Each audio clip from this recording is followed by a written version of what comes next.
Chapter 1394. Published at 21st of November 2022 9:47 and 1 second AM. Chapter 1394.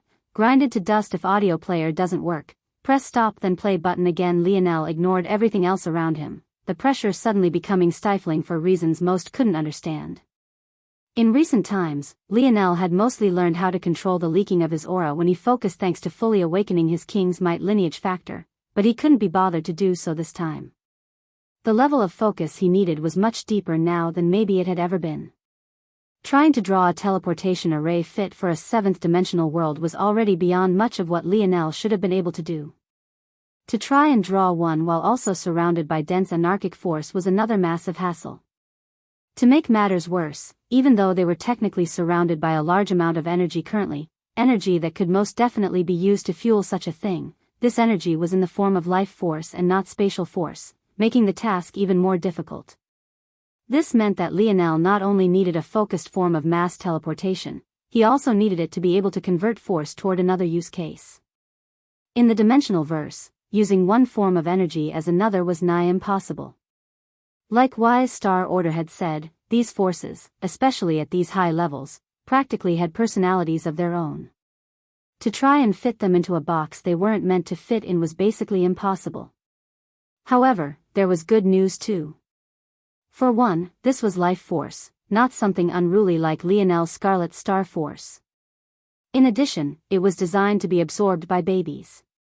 Granted, the Raypaks weren't exactly coddling of their young, not in the normal sense, anyway. But, a baby, simply put. Compared to other seventh-dimensional forces Lionel could try to take control of, this would be the simplest.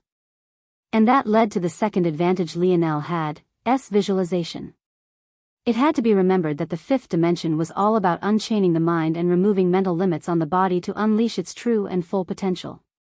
In order to do this, techniques use visualizations and certain artistic conceptions as exercises of the mind, helping those that used it to strengthen and fortify their minds, thus facilitating its unshackling.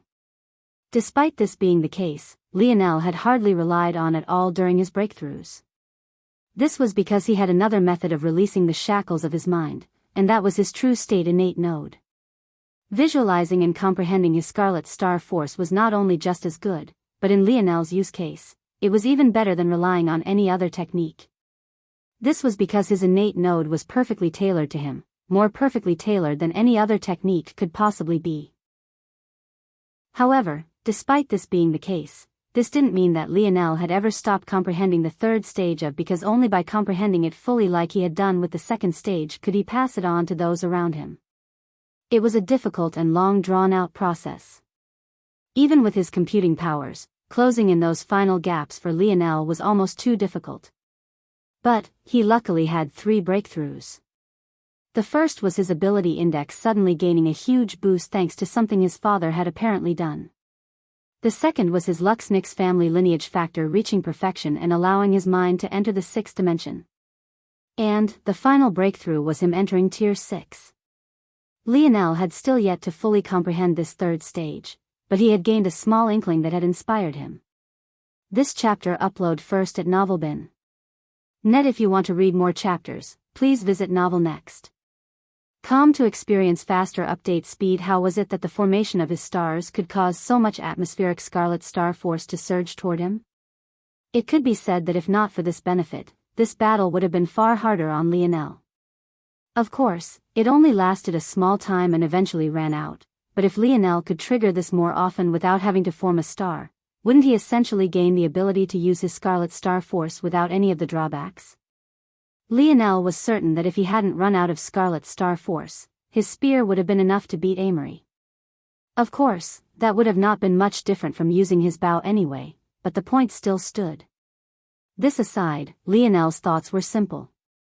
He couldn't catalyze such a large surge of force without much input like seemed to be able to do. But, what he could do was use a large amount of force as a catalyst to bring in the force he wanted. Just like that, he could exchange all this 7th-dimensional life force around them for 7th-dimensional spatial force. Then, he could reverse engineer the teleportation path they took to get here to send them all back in the proper direction. Easy. Easy. Lionel's body flickered around the cavern, the force art beneath him growing more and more complex as he wielded the half that remained of his spear. It took several hours and he even had to pause several times, but he was soon close to finishing. Unfortunately, it was exactly at that time that the cavern rumbled. Lionel's gaze shot up, his jaw steeling. Aina. Aina appeared to his side without hesitation. Lionel swept a gaze around. If you all want to live, I would advise that you hurry up. If you don't, feel free to stay here and die. The sudden rumbling seemed to cause the prideful geniuses to forget themselves for a moment. One tried to take advantage of the commotion to swipe the egg, but they ended up with an arrow between the eye before Lionel could even do anything. Nazag lowered his bow in silence, not bothering to look in Lionel's direction. As for Lionel, he didn't have time to guess at or understand Nazag's motives. Maybe it was just his way of saying he didn't owe Lionel any favors anymore. Regardless, he didn't care. Lionel finished the final stroke as the youths of the Void Palace surged in. A wild green glow overwhelmed everything, blinding most. This chapter upload first at Novelbin. Net Lionel squinted, his brows furrowed tightly. He had created this array on the fly using a force art system he wasn't even used to. He hadn't been able to optimize things the way he would like. It was still possible for them to be stopped. If that happened, things would get more than just a little troublesome. 70%. 80%. 90%. At that moment, the ceiling was crashed through once again, a horde of Raypaks appearing. The lights had grown so bright that Lionel could hardly see what was happening beyond the bounds of the formation anymore. But, he could just barely make out a ruined Raypaks cocking their arm back. Shit. Lionel's jaw steeled. Anything thrown by a seventh-dimensional existence was bound to be endlessly powerful. If it landed on the formation lines, or had enough force to disrupt the natural flow, they were screwed. The latter was far less likely since the vastness and quantity of force Lionel had used was too much. But, as for the former, 97%. 98%. 99%. A beam of light that looked like black lightning shot through the skies. It was so dense in its blackness that all the light around it seemed to vanish.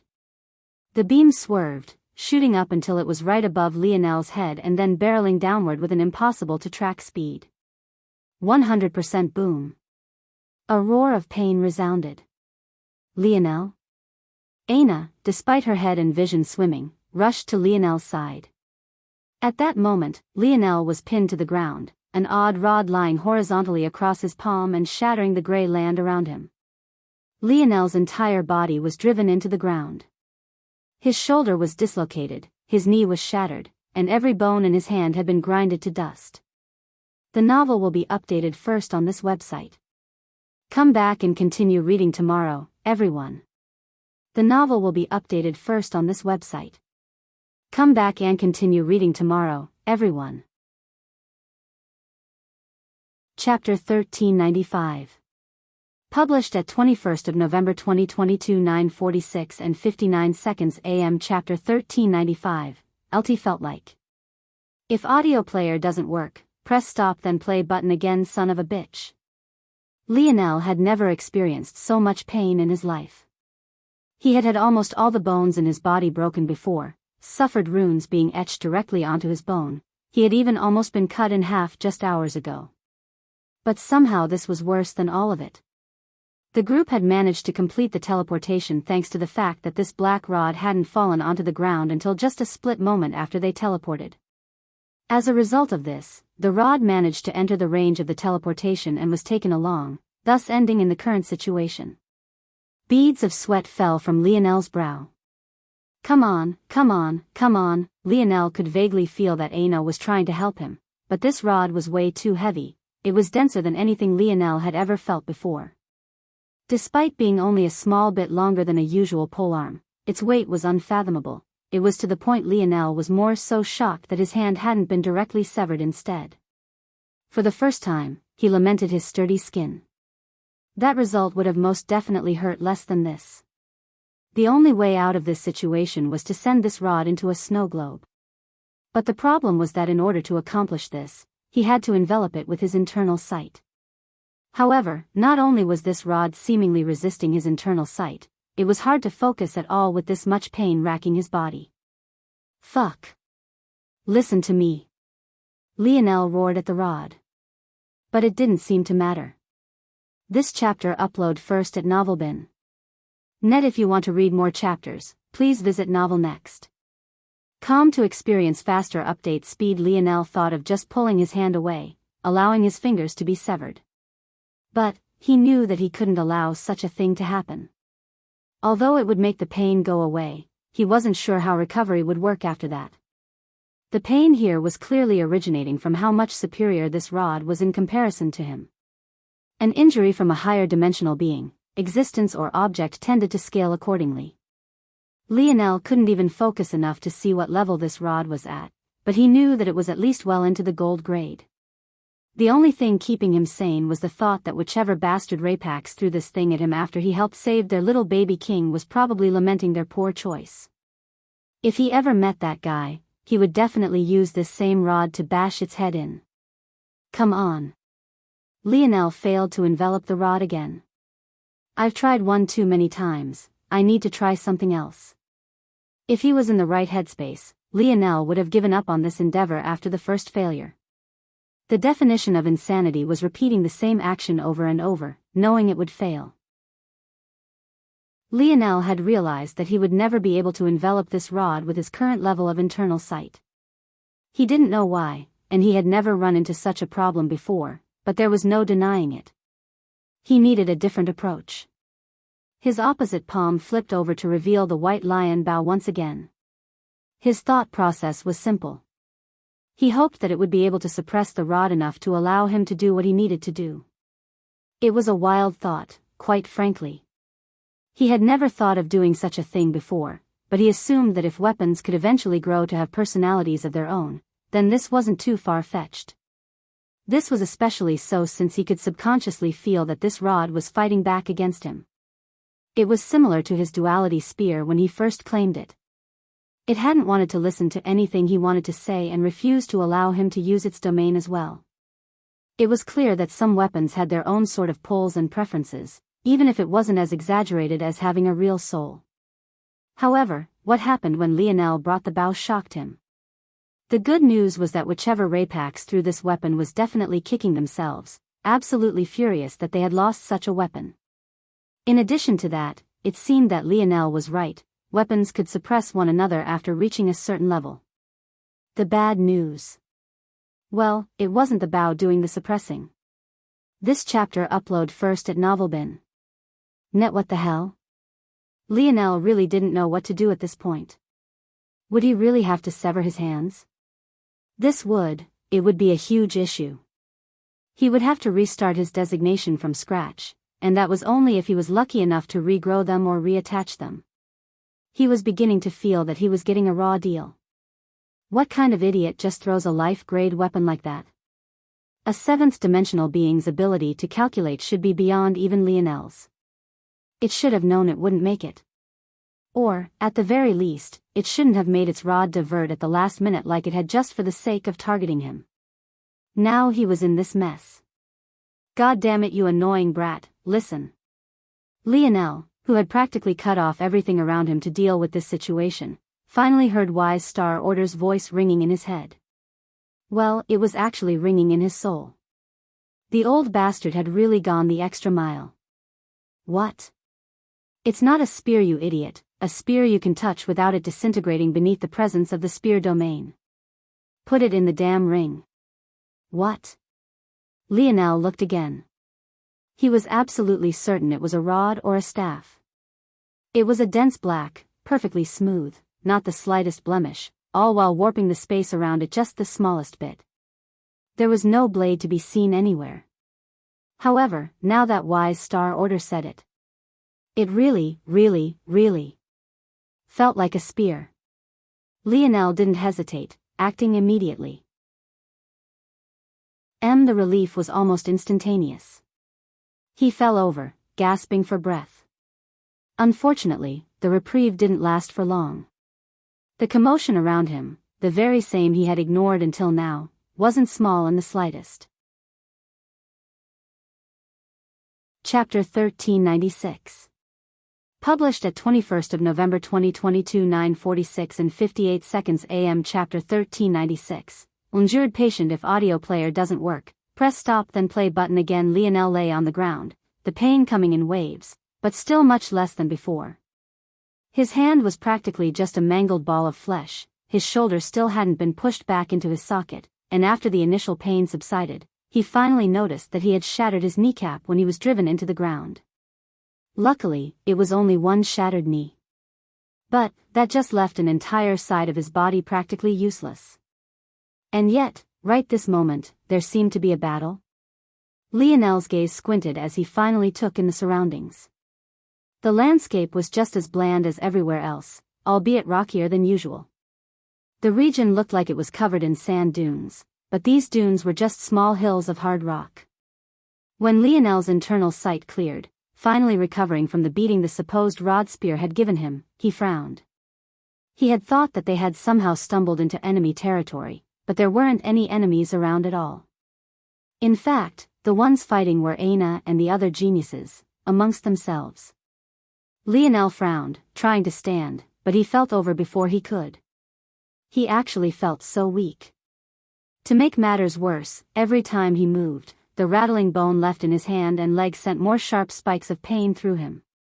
Still, this was good news for Lionel. If his bone had truly been grounded to powder, he might as well just chop it off now and find a different method to regrow it. But, if they were in shards like this, he had a chance of making a full recovery. Of course, it would require a lot more pain, but it would be a worthwhile exchange. Pung! Right then, a dagger landed right beside Lionel, missing him by a hair's breadth. His brows furrowed.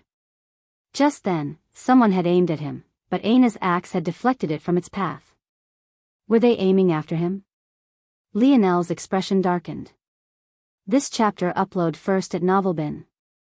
Net. If you want to read more chapters, please visit novelnext.com to experience faster update speed. This region should be in or very near human territory. That much Lionel was certain of. They were maybe a journey of a few hours away from the Void Palace at worst. This much was confirmed by the fact everyone's golden glows seemed to be back. Likewise, his purple glow was very much back as well. Seems I chose a terrible time to get injured. What happened here, old man? You collapsed, your little girlfriend ran to your side, but some saw this as a potential chance. Most have already left, using their tokens to orient themselves toward the Void Palace. But those that have stayed probably want your head. How fantastic, Lionel replied dryly. Ungrateful didn't even begin to describe it. His gaze scanned those that remained. There were 5 of them, all of which Aina was fighting alone. Lionel could tell that she was absolutely furious. Don't worry about me. Lionel's voice called out. Aina's ear twitched, but that seemed to be all she needed to hear. Her aura flourished and her hair whipped back. Lionel watched silently and without much of a word. The individual of greatest note here was Rowan Cancer, the very same young man that had sneak attacked Lionel when he first put up his amethyst token for competition. It seemed that he was very much eager to lay his hands on one for whatever reason. Aina's axe took one of their arms. A limb flew through the air, taking a spurt of blood with it. Aina reached a hand out, and almost immediately, a harsh scream followed. No! The young man was sucked dry, becoming a mummified corpse before the horrified gazes of his allies. Rowan dashed forward, using the opening this created to attack Aina from the back. This chapter upload first at NovelBin. Net. Aina's palm flared outward, the large orb of blood she had just procured becoming as a sheet of paper and wrapping around to her back. Its speed was sublime, surpassing anything human legs at this level could possibly match. Clang! Rowan was sent reeling backward and was soon faced with a wall of crimson spikes chasing after him as Aina actually chose to take a strong step forward, severing the heads of 2 more youths and adding to her bloody concoction. Seeing that the situation was bad, Rowan's gaze flickered as he continued to retreat, looking toward Lionel. But all he found in return was a gaze that was somehow both cold and dull. Despite the fact Lionel was just sitting there, clearly heavily injured, Rowan felt a cold chill crawl up his spine. There was a large problem as well. Even if he killed Lionel, he would have to face Aina's wrath, and he wasn't willing to get entangled into such a battle right now. Thinking to this point, he turned on his heels and sprinted away, his straight-line speed making him look like a black line racing across the rocky dunes. Lionel didn't do anything as Rowan ran away, not that he could do much of anything. He was entirely focused on at least trying to get his right leg working.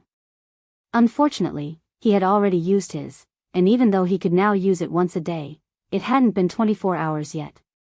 Plus, while it would work on his knee and shoulder, he was certain that it wouldn't work on his hand. After all, the snowy star owl was a 6-dimensional creature while that rod was of the life grade.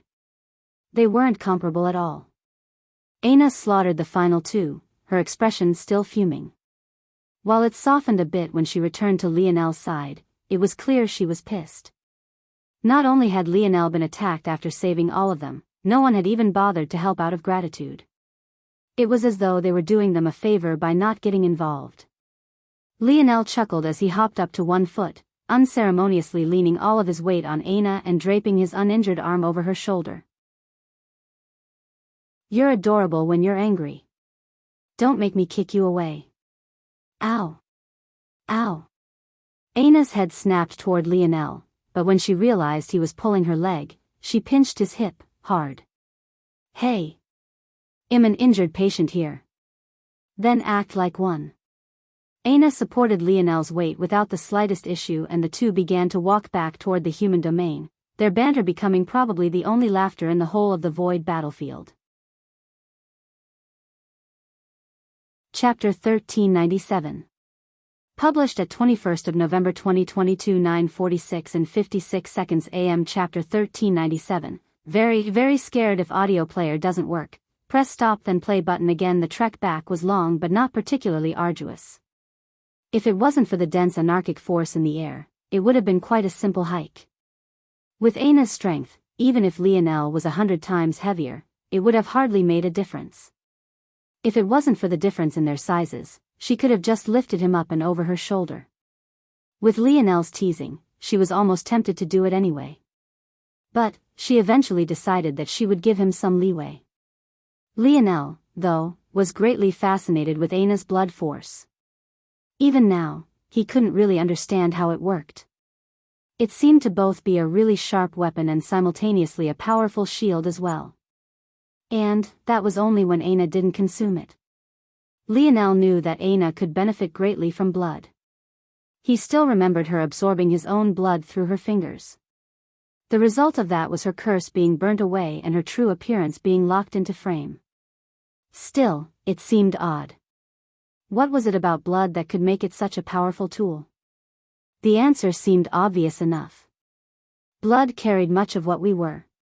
But, that was mostly the answer of someone obsessed with talks of bloodlines and lineages. The reality was that every piece of a human's body, so long as it contained a cell, carried just as much information about their genes and DNA as their blood did. Maybe the only reason blood became such a forefront of such talks was because it was among the easiest and less disgusting things to sample. You could just as easily get a full picture of someone's genes from their spit. This was how things were if you looked at them logically, anyway.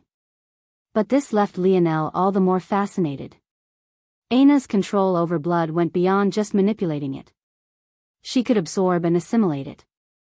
In fact, if she absorbed enough of Lionel's blood, he wouldn't be surprised if she birthed a Scarlet Star Force affinity no worse than his own, much the same way she had taken all the strengths of the Abyss Panther of Terrain for herself as well. This chapter upload first at Novelbin. Net. If you want to read more chapters, please visit Novel Next. Com to experience faster update speed. Maybe those things are true for Earth and the third dimension, but blood represents much more in the dimensional verse. The simplest way I can describe it is that it's the conduit that life force resides in. Life force? So your blood force is that powerful because of life force? Then why the hassle, then? Why not just use life force directly? That way you don't need to cut your enemies to make use of their blood. Aina shook her head. It doesn't work like that. Life force is like gasoline or electricity, while blood is the engine that runs on it. Alone, gas and electricity, or most forms of that type of energy, are useless. It's only when they're applied across certain modes that they gain power. Blood is like a vehicle and driving, and life force is the fuel. There's no better fuel than life force, and there's no better vehicle for it than blood. If I use life force alone, I can only really apply it to my body, and it becomes difficult to apply it to others. That's because unlike other forces which have universal signatures to them, the life force of everyone differs from one to another. Hopping between them is inadvisable, and only someone skilled enough to make life force neutral could use it to heal someone other than themselves. It's similar to blood types in that way. Lionel was suddenly enlightened. If what Aina was saying was true, it was no wonder she was so powerful. Her life force affinity was exceptionally high. This would make her greatly in tune with her particular life signature, which would in turn lead to many of the abilities she seemed to have. At the same time, because her life force was so powerful, it made her blood force just as powerful. The end result would obviously be physical strength. This chapter upload first at Novelbin. Net. It all seemed to tie together quite nicely, and Lionel came to very solid understanding. So when you take the blood of an enemy, you're essentially taking their life force with it. Then you use their own force to fuel the strength of your blood manipulation. Aina nodded. It's also a bit more complicated than that as well. Life force is tied to your vitality and how long you can live as well. Because of that, when within the body, the responsibility of blood force is to regulate how much is used over time. That means that at any given time, the active life force within your blood is only a fraction of a fraction of a fraction of your total life force. When I rip someone's blood out of them, that regulation falls under my control. I essentially gain access to the total sum of a person's entire life's worth in an instant and can use it as quickly or slowly as I please. The more powerful the person, the more difficult it is to take their blood. But, likewise, the results are also far better. The power I can output with blood by my side is exponential. Theoretically, I don't really have a limit. It's just that I don't use it very often in battle because it feels like a cheat. I prefer to hone my foundational skills, knowing full well that when I want to, the power I can output easily tenfold or even many more times that stronger. Lionel chuckled.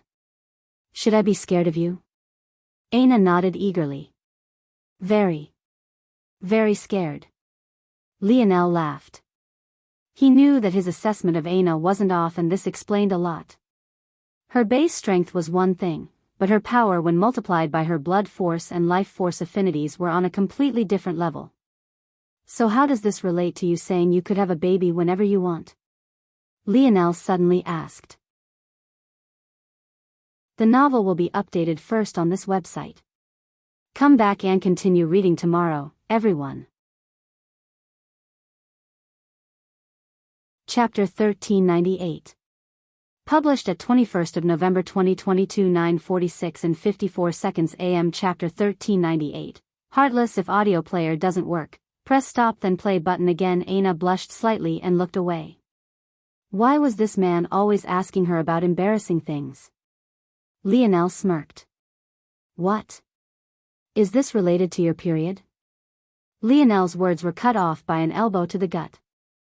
Damn, this woman was too strong for her own good, but maybe he deserved that a little bit. He didn't really think it was an embarrassing thing to talk about, honestly. All women had to deal with it, even those of higher dimensions. He just never really looked into it.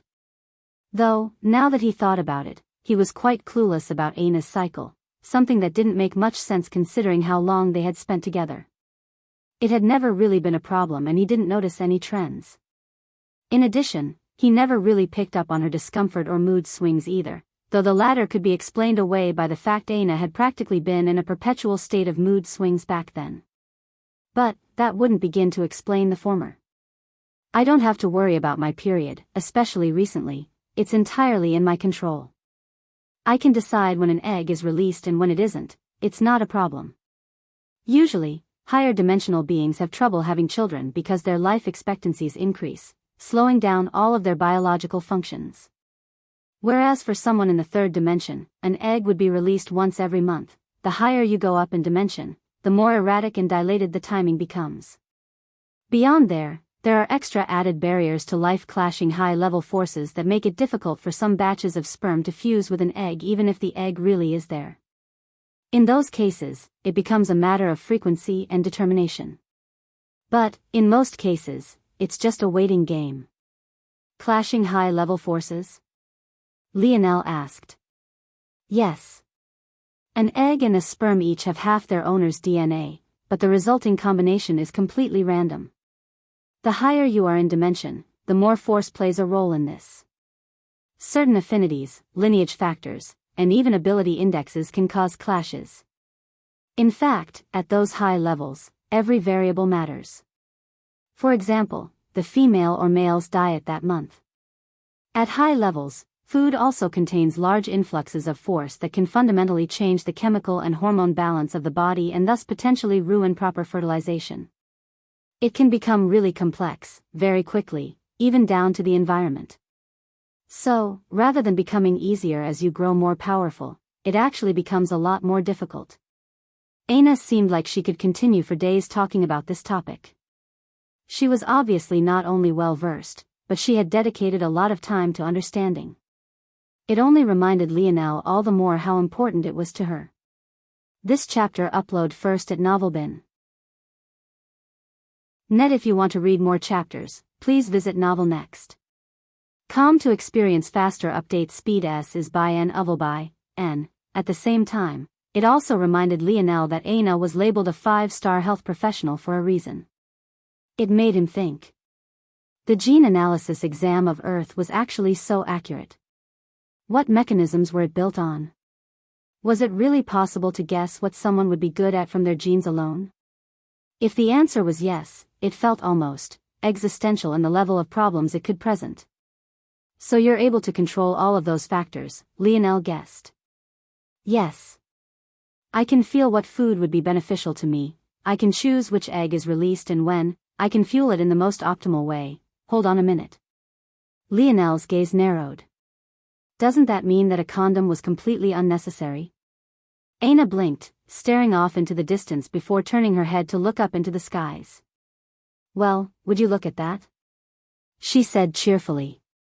What nice weather we're having today, ah. Aina suddenly felt a greedy hand squeeze at her chest. Lionel had his arm draped over her shoulder for support, but now it seemed he wanted a little bit more. Aina jumped up and scurried away, letting Lionel fall. However, to her shock, he appeared by her side again. Your legs. They're already healed. Aina was part relieved, part betrayed, and another part amused. Lionel grinned. You're not getting away that easily. You heartless vixen, I want my emotions back. What emotions? ? Heartache. Despair. And the king of them all, blue balls. This chapter upload first at Novelbin. Net. Follow current novels on N. Uvel be in. Aina sputtered with laughter, her body suddenly becoming enveloped by a crimson aura. By now, Lionel knew that this meant that Aina was pouring more of her life force into her blood, increasing her physical attributes. She could basically exchange her life for a buff whenever she wanted. Of course, Lionel wasn't worried about her shaving years off like this because firstly, it wouldn't be so exaggerated, maybe days at best. And, because Aina's life force affinity was so high, her lifespan was beyond what Lionel could imagine. On top of that, she could steal life force from others whenever she wanted. At that moment, she smiled sweetly, looking every bit as lovely as usual. But, for some reason, Lionel could almost see the devil horns and tail coming out of her. Your legs might be healed, but running with that arm would be quite the hassle, don't you think? Catch me if you can. Aina bolted into the distance, leaving a line of red and black in her wake. Lionel was left speechless. Where was the justice? What about his emotions? His blue balls? Lionel looked at his right hand, realizing her probably couldn't even enjoy sex with his arm like this. What a waste. With a thought, Lionel brought out some metals from the segmented cube, then formed them around his hand, locking everything in place so that the hurt to him was minimized to the extreme. Then, with a grin, his body lit up with a white gold glow. He didn't max out his speed branch for no reason. He shot off, leaving a blazing trail of gold in his wake. Illusory wings appeared to his back, making it feel as though he had been shot out of a cannon. The air imploded as he closed the distance by half in the blink of an eye. Unfortunately, Lionel's fun didn't last. Over the horizon, the tall gates of the human domain loomed. It seemed he would have to put his fun aside for now. Another win for the heartless vixen. Just 2 chapters today, back with 3 tomorrow. The novel will be updated first on this website. Come back and continue reading tomorrow, everyone. Chapter 1399. Published at 21st of November 2022, 9:46 and 52 seconds AM. Chapter 1399. Relax. If audio player doesn't work, press stop then play button again. I lied. Hey, race number 3. As Lionel caught up with Aina, he slowed, eventually coming to a halt by her side. He smiled a bit, seeing that her cloak of gold had indeed become violet. Lionel knew that she was already close, so defeating those last 4 individuals should have put her way over the edge. If she took out her golden token now, it would most definitely be amethyst. Lionel looked down at his metal-encased arm. He didn't know what else this journey would have in store for him, but this would definitely be a problem. He could only sigh toward his bad luck. He had never really consciously trained his left hand and his right always took the lead. No, I should be able to if I... Alright, I'll name this dream mirror. Lionel closed his eyes for a moment, a focused aura concentrating around him. It took a few minutes, and he even had to come to a stop, but when he opened his eyes again, the feeling of his left arm was completely different. It was almost as though he was looking through a mirror world. The control Lionel had over his body had definitely increased.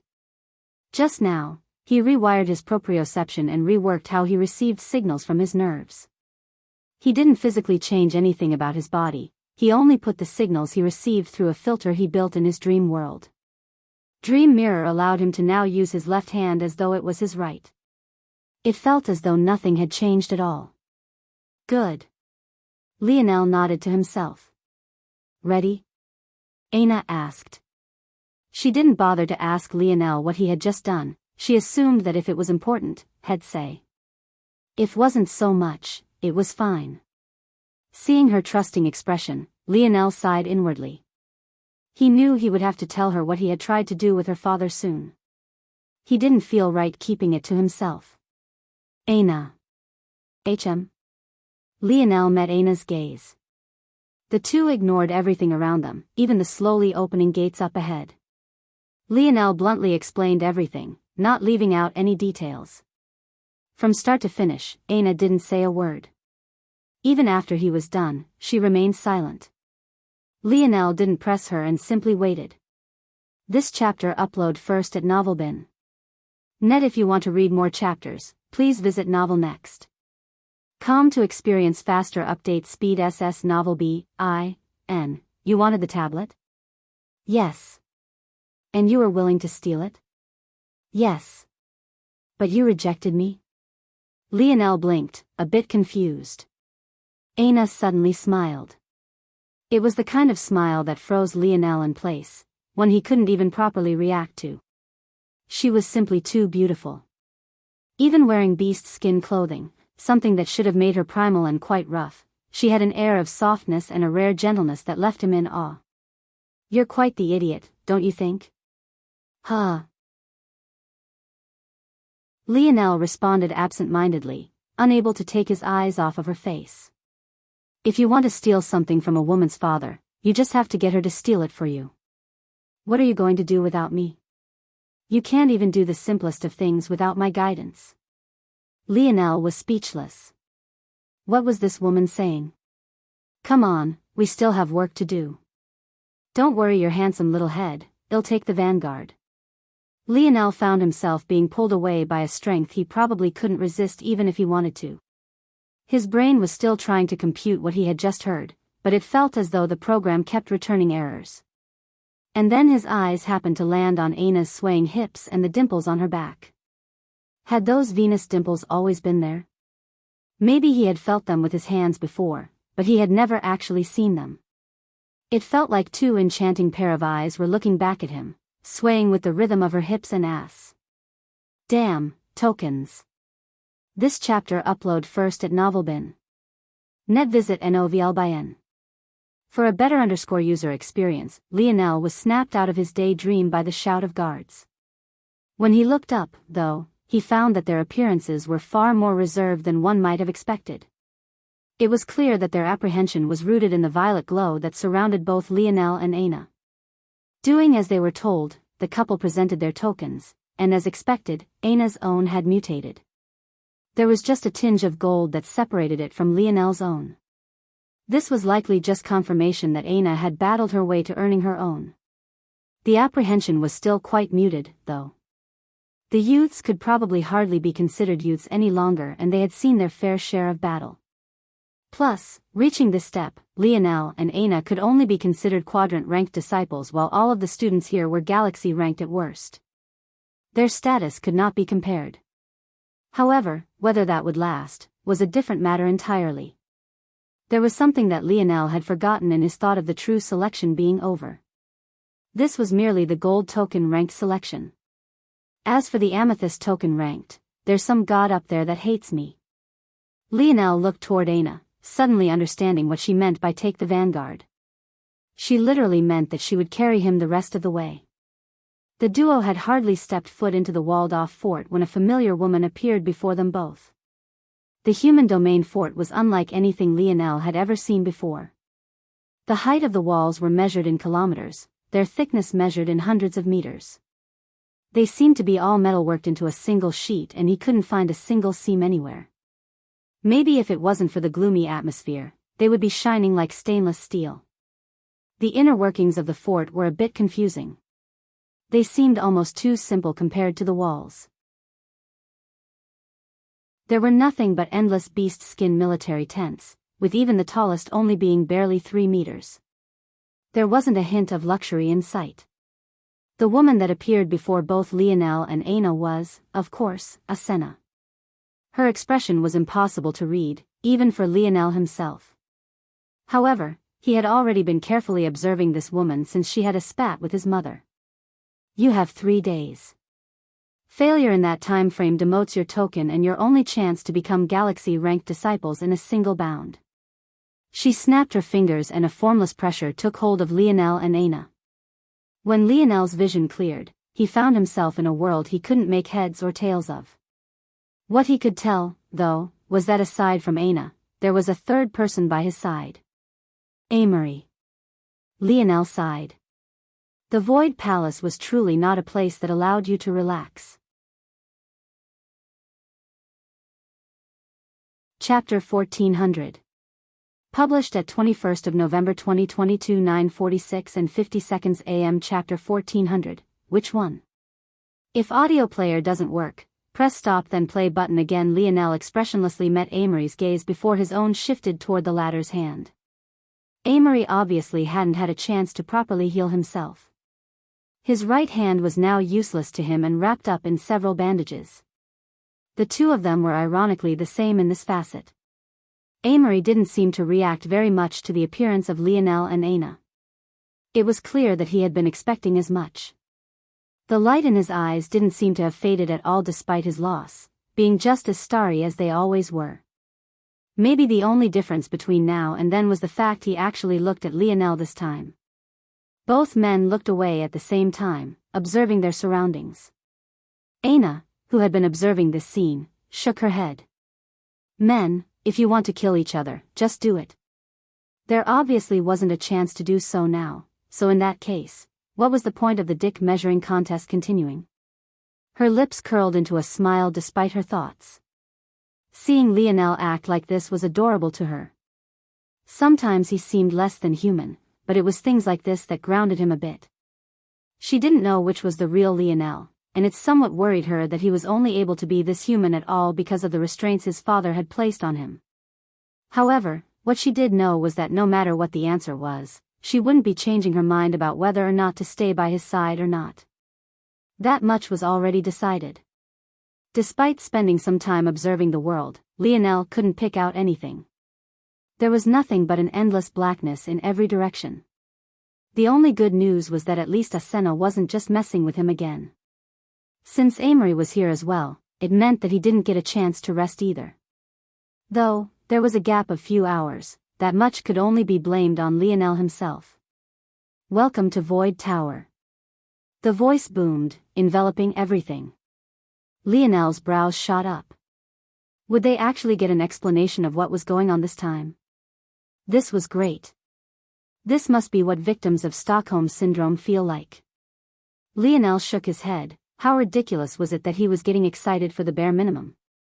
As wielders of the Amethyst token, you will be allowed one free entry into the tower. Do not squander it. This chapter upload first at Novelbin. Net. If you want to read more chapters, please visit Novel Next. Com to experience faster update speed. No, V, E Elbin. The voice vanished. Lionel was speechless. Was this supposed to be an explanation? Before he could think any more, a strong pressure enveloped him. Lionel realized at that point that letting Aina carry him was out of the question. It seemed that this would be a solo venture once again. Looking down at his right hand, he could only sigh. When Lionel's vision cleared, he found himself in a room filled with weapons. You have 10 minutes to pick your weapon of choice. Lionel looked down at himself, realizing that all of his accessories and spatial rings had vanished. He was stark naked, being stripped down entirely. Soon, though, his naked body was covered in a skin-tight black onesie that felt like a second skin. My metal arm is going to crumble without my conscience protecting it. Lionel frowned, realizing instantly that this wasn't his real body. But, to make things worse, the Void Palace wasn't nice enough to give him back use of his right arm.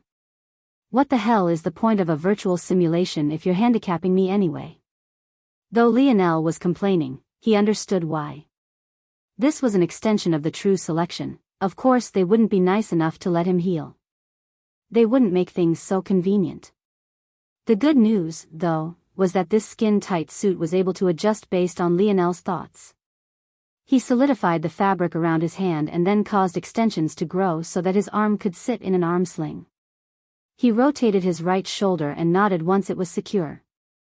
Now, his right arm was practically fused with his body. It wasn't going anywhere. What weapon do I pick? Lionel's brow furrowed. He couldn't use a bow with one arm. And, while he could get away with using a spear with one arm, it wasn't ideal. Now wasn't the time to suddenly start experimenting with new weapons. Lionel's gaze flashed. Since he was only getting one shot at this, there was only one right answer. This chapter upload first at Novelbin. Net. Continue reading on Novelbin. I guess the quarterback of the Royal Blues is going to make an appearance today. Time to bring the show to the wider dimensional verse. Lionel began to load himself up, his thoughts flickering and new weapon racks appearing again and again as though he was flipping through pages. No one had ever said he could only pick one weapon, right? Lionel had no idea that currently, outside the Void Tower, a large commotion was brewing. Every year at this time, the spectacle was just the same. Seniors would gather to watch their amethyst token-wielding juniors either fall flat on their faces, or soar beyond their previous records. This year, the number was fewer than they were used to, being just 3. But the spectacle was just the same. A large crowd accumulated at the bottom of the tall black tower, many of which were representatives from factions of various ranks. The atmosphere this time, though, was a bit odd. That was because just hours ago, Velasco Morales had made an appearance, crippling the shared majority leader of the Void Senate. And now, rumors said his son was about to undertake his first Void Tower challenge. Velasco had long since vanished, but the commotion he stirred lit a blaze of fire beneath the Void Palace, causing even those that wouldn't normally come to such an event surge over. The crowd this year was easily 10 times larger than it had been in any other true selection era. And it was right then that 3 screens flickered to life. Almost instantly, a large wave of whistles rang out. Who's that beauty? We have another one for the list? Shut up and focus, which one is Velasco's son? None of them have the Morales family's bronze hair, and I don't see anyone wielding a spear. It was obvious in the end that only Lionel could have been the one they were looking for. But, seeing his choice in weapon, or rather, weapons, their faces couldn't help but turn odd. In the crowd, though, 6 particular young men watched silently, waiting to see what their baby brother could do. More coming. The novel will be updated first on this website. Come back and continue reading tomorrow, everyone. Chapter 1401. Published at 21st of November 2022, 9:46 and 47 seconds AM. Chapter 1401, Tortoise? If audio player doesn't work, press stop then play button again. Lionel looked like an artillery unit, if artillery units came with one arm and humanoid forms, that is. His entire body was strapped in countless daggers and needles. Just a cursory glance put the numbers well into the hundreds. They wrapped around his torso, his groin, his thighs, his calves, his ankles, even his neck. The only part of him that wasn't swamped was his left arm. As though this wasn't enough, 10 enormous javelin containers crashed into the ground, each easily over 3 meters tall and the javelins within them being even taller. This was enough to make the crowd raise an eyebrow, but it was like Lionel wasn't satisfied with making a fool of himself only this much. On the ground around him, several round shields lay. Is the littlest Nova of the Morales family a tortoise or something? The individual who spoke was a prominent member of the sword factions, clearly uncaring about offending the Morales family. Plus, with Velasco gone, what did he have to fear? A sputtering of laughter followed his comments. No matter how you looked at it, Lionel feared for his life so much that he had drowned himself in weapons he wouldn't even be able to use to their fullest potential. Cross-referencing his current appearance with all of the most successful individuals of the past, then seeing how each of Aina and Amory only had a single weapon each, it only made him look all the more pathetic. Amory wielded a single wooden sword, just like he always did. Aine wielded a single battle axe with a polearm taller than even her own body. None of them even bothered to wear any armor. But then there was Lionel, who would have probably drowned his face in weapons if he got the chance to do so. You've missed the big picture, Alphen. Oh. Enlighten me. Just look at him. He's so flustered he can't even tell the difference between a spear and javelin. Tell me, you think he thinks the more spears he has, the better he'll perform? The laughter of the sword faction bordered on exaggerated. It was as though they were venting all the stifling frustration Velasco had left them with. In just these few hours alone, the head-butting between the sword and spear factions was quickly reaching a fever pitch, and it only seemed to be getting worse. Unfortunately, the spear faction couldn't even say anything in rebuttal. They had no idea what Lionel was doing. What did a Morales need so many daggers and needles for? And could he really not tell the difference between a javelin and a spear? This chapter upload first at NovelBin. Net. If you want to read more chapters, please visit Novel Next. To experience faster update speed. The source of this content is NovelBin. Javelins were lighter, had smaller heads, and were designed to balance in the air. A true spearman should be able to tell the difference with a single touch. I think you've overestimated his intelligence, Sarid. If he thinks so many shields will help him, he's already a lost cause. Look at him, he hasn't even opened his eyes yet and the simulation is already about to begin. The laughter continued to ring, but in the skies, Cornelius stood with his arms crossed. His mind flashed with images he had seen just hours ago. Still, even he was a bit confused. What was Lionel trying to do here? Lionel's eyes remained closed, his mind entering a state of focus. Within this dream world, a perfect replica of his current state reflected in his mind. Then, one by one, the daggers, needles and knives dotting his body lifted up. Numbers began to fly about within Lionel's dream world, building a new dreamscape in the blink of an eye. Weight, balance, effective range, hardness, sharpness, even how well they accepted the flow of force, everything was labeled and organized. When Lionel's eyes opened, a deep sharpness split the space before them in two. At the very same instant, whether by coincidence or not, the growing peanut gallery surrounding the tower fell into silence. The world of deep fog around Lionel rumbled. Lionel didn't care if his right arm was useless. Today, he'd be sure to plow through. Lionel stepped on the shield before him. It was the only one that didn't have a round form. It was a tower shield probably designed for someone much taller than him. It was 1.5 meters wide and 3 meters tall. It had an intricate design and force art on its face, but it was ultimately just a fourth-dimensional product, as were all of Lionel's other shields as well. But that was exactly why he chose them. These shields weren't designed for protecting him.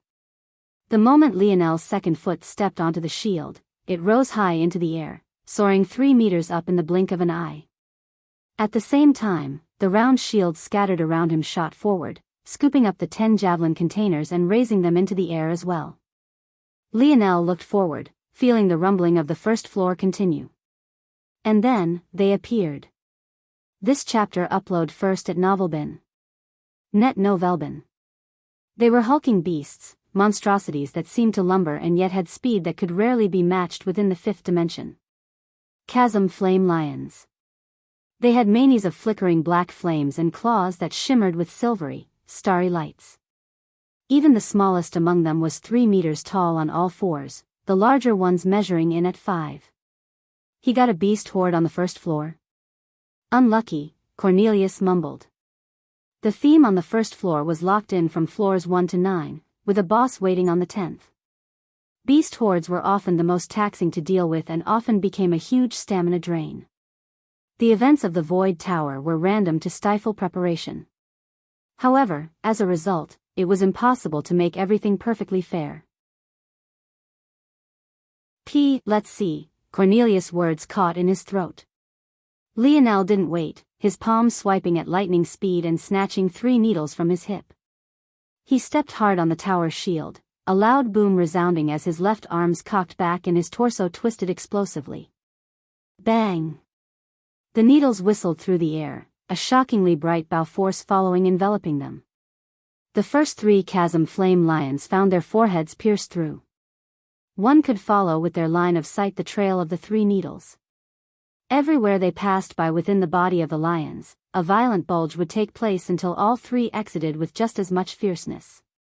Bang! The 3 lions imploded into a rain of blood and gore. Lionel's fingers beckoned, causing the 3 needles to zip back even as he cocked his arm back once again. A slaughter had begun. Chapter 1402. Published at 21st of November 2022 9:46 and 46 seconds AM. Chapter 1402. All time. If audio player doesn't work, press stop then play button again. Lionel's sharp eyes seemed to pierce through everything. Every time he threw, 3 would die, his bow force leaving blazing trail through the black and foggy skies. He soared through the skies, his javelin containers following in his wake. The chasm fire lions opened their mouths, sending beams of black fire shooting for Lionel. However, as though he couldn't see them at all. His right foot stepped forward, his left arm shooting forward once again. The needles whizzed by, bypassing the arc of flames that seemed to appear before Lionel in the blink of an eye. Lionel didn't elevate too high off the ground. The moment he tried to, he felt a strong pressure. It was clear that the void trials wouldn't allow him to just easily cheat his way to victory by plucking them off from above. In real life, just flying into the skies wouldn't be convenient. The air often had even more savage and primal enemies waiting. Due to this, it wasn't difficult in the slightest for him to be attacked. In fact, since he could only fly 3 meters up, his javelin containers seeming to be an exception as they could go much higher, it was still quite easy for even physical attacks to be launched at him. Bang! The beams of fire seemed to completely envelop Lionel. But, when the air cleared, the fire had suddenly shot into a single palm, forming a concentrated ball of fire in Lionel's hand. To try and play around with fire before him? It seemed that these lions overestimated themselves a bit too much. What Lionel didn't know was that his actions had shocked those on the outside. No matter how high your affinity, you shouldn't be able to so easily snatch force in the control of another being. And yet, Lionel had done it as though it was as simple as breathing. This was a hidden power of the mage core that Lionel hadn't realized was so abnormal. But very soon, the entire world would know that those with fire affinity should steer clear of the Morales family's littlest nova. His palm flared, the ball of fire splintering into a dozen controlled and concentrated javelins. Lionel's spear force and bow force surged. With a wave of his hands, the javelins shot forward, all 12 piercing into the body of the largest chasm fire lion. A roar of pain and horror resounded as the lion was suddenly enveloped by its own fire, its body incinerating from the inside out. In its final moments, it thrashed about, slapping some of the smaller lions to death. This chapter upload first at NovelBin. Net. If you want to read more chapters, please visit Novel Next. Com to experience faster update speed. New novel chapters are published on NovelBin. Lionel didn't even pay attention to the death of the lion. He was systematic and cold. He attacked once. His confidence was such that he didn't need to double-check. He crashed into the first line of charging beast, tilting the tower shield he was riding upward and slamming down hard. Bang! The head of the lion imploded, but Lionel had already brought out a dagger from his thigh, whipping it to the side. A lion whose mouth had opened wide to bite Lionel's head off found its throat greeted by a flying dagger laced with bow force. The dagger shot through the back of its skull as though it was butter, spiraling through the air and curving through the head of a second lion. At some unknown time, a needle had appeared between Lionel's teeth. His chest expanded, his eyes flashing as a belly full of air jetted out. A line of crimson flames and bow force followed, tearing a line through the lions that had tried to bear down on him from the front. 3 lions found themselves imploding one after another, their flesh as fragile as wet paper.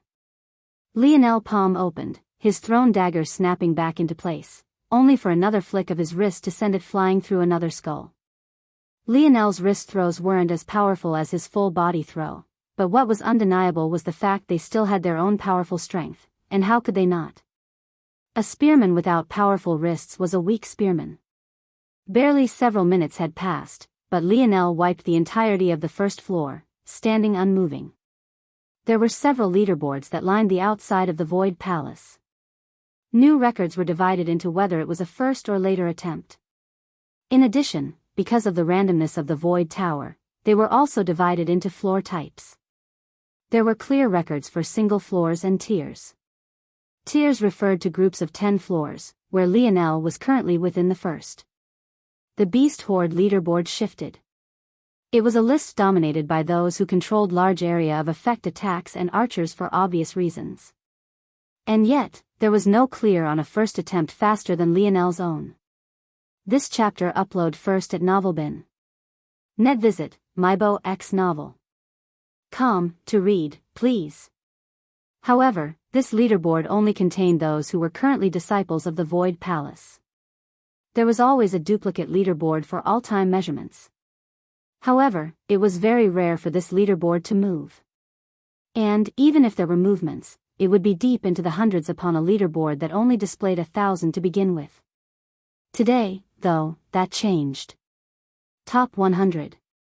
No one here could remember the last time there had been a change that high. The surroundings had fallen silent for quite a while now, but it seemed even more all-encompassing than before. However, this shock only lasted for a moment before it was overwhelmed by another. The leaderboards moved again, but this time, it wasn't for the sake of Lionel. And then, it shifted again, once again, not for the sake of Lionel. Under the shocked gazes of those watching, the leaderboard for Forest Goblins and Stone Maze began to shift as well. Both Amory and Aina had set their own records. However, Aina's, being the only one of them without a single injury, set an eye-popping number none were quite ready for. Forest Goblins, first attempt, all time. Chapter 1403. Published at 21st of November 2022 9:46 and 44 seconds AM. Chapter 1403. Efficiency. If audio player doesn't work, press stop then play button again. The shock was palpable.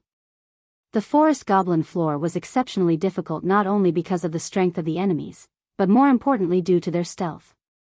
Just finding the targets took time, let alone dealing with their assault once they were done. No one was sure how Aina did it.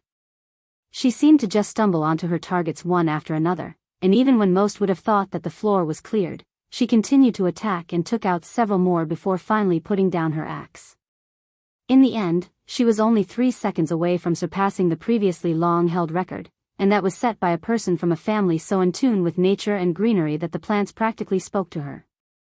The idea that Aina would come even close to such a feat was baffling to the point of being difficult to accept. However, it felt like today would be a day the world lost its logic. Stone maze, first attempt, all time, 3 youths, 3 new records, all set back to back to back. It was more than just a little difficult to accept, it bordered on ridiculous. When they had said that there was something special about this generation, the truth was that only the older generations had taken it seriously. The youths, however, snorted at the prospect. They had been on the front lines, slaving for the Void Palace every day. Why would they suddenly move to the side obediently so that these youths could take their spot? In truth, most of them had just directly ignored the rumors. They felt that once their juniors stepped foot in this place, they would quickly learn their place and realize whatever genius they had on the outside wasn't worth much here. However, now, they fell into silence.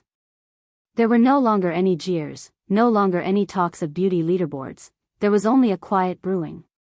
This chapter upload first at NovelBin. Net. If you want to read more chapters, please visit Novel Next.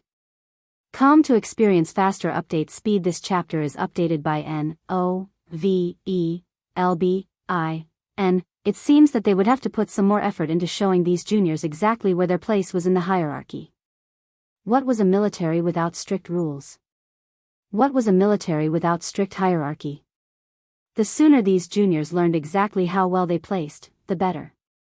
Of course, while there were many with these thoughts, there were also a few faction leaders who licked at their lips, already communicating with their networks to see how many resources they could move around to pull these geniuses into their fold. However, in that time, when people were shocked awake by their thoughts, they were suddenly stunned to find that Lionel was actually getting faster rather than slowing down. They had been shocked by the appearance of Aina and then subsequently Amory. They hadn't even noticed that in the time it had taken them to clear the first floor, Lionel had already long since moved on and stepped onto the 4th. Each floor should have been getting more difficult. No one could wrap their heads around why Lionel was only getting faster. Was it because he hadn't been trying earlier? Was he not aware that there were records on the line? These leaderboards weren't just for show. Those that could enter the top 3 would gain equivalent resources for as long as they maintained it. These rewards were even more plentiful when it was the all-time leaderboard. For Lionel to be taking it easy wasn't cool, it was foolish. What these people didn't know, though, was that Lionel really was unaware of the leaderboard. But, even so, he wasn't taking it easy. He's becoming more efficient. Cornelius thought to himself. This thought was the very same thought every individual in the crowd who had a calculative ability or mind concluded. And, the more they observed, the more lost they seemed to become in Lionel's art. Lionel never used more effort than the last time. Yet his needles became faster, the arcs of his daggers became sharper, and when he finally brought out a javelin, this chapter upload first at NovelBin. Net. Follow current novels on NovelBin. Com. Lionel's chest expanded, his gaze lighting with a fiery light. His hips locked into place, his thighs bulging and his torso tightening to the point his body became a wall of steel. His left arm cocked back, his wrist stabilized, his forearm flexing and his shoulder coming to a grinding halt as he reached back as far as his flexibility would allow. He locked eyes on a towering red-scaled python slithering up 20 meters into the sky, not even counting its coiled and stabilizing base. And then the world seemed to split. Foo! Bang! The javelin shot out from Lionel's grip like an iron ball out of a cannon. The air imploded and violent concentric circles of wind quickly formed, only to be left behind in an instantaneous blink. Bang! The scales of the python split before the javelin even landed. And, by the time it did, a hole with a 3-meter diameter was blasted through its skull. Lionel broke the 2-minute mark, and yet he was completely oblivious. He had already moved up from 58th to 1st on 2 all-time leaderboards, but his eyes seemed to still be calculating, spinning at speed most couldn't understand. He wanted more efficiency, greater efficiency, and it wasn't without reason.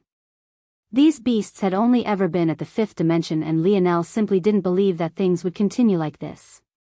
The Void Palace was far too sadistic to allow anyone to reach the galaxy rank while just displaying 5th-dimensional strength.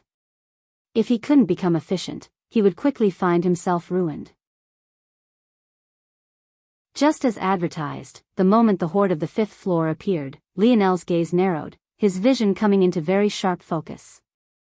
It was another group of reptilian serpents, but they all had bat-like wings and spewed acid from their mouths.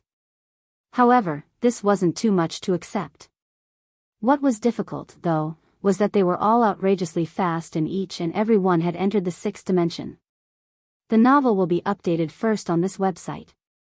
Come back and continue reading tomorrow, everyone.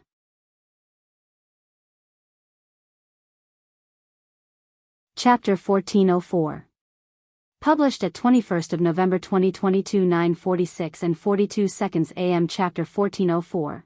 All out. If audio player doesn't work, press stop then play button again. Lionel exhaled a breath. He tested the range of his elevation height again, just to see if he was locked into his same rules, and quickly found out that the answer was yes. That much was still fine. The point of the shield he was riding on wasn't to escape, the only purpose it served was to allow Lionel to maneuver and throw at the same time. It was easier to do it like this than it would be with his wings because it could counterbalance his downward force with upward thrust.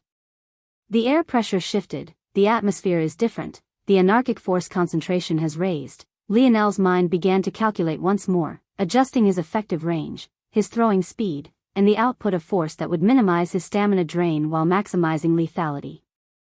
It was all completed in the blink of an eye. Lionel zipped forward in the next, his left hand reaching for his body once against and pulling out 6 long needles, nestling 2 apiece to 3 gaps between his fingers. His gaze turned cold and the world seemed to be covered in numbers.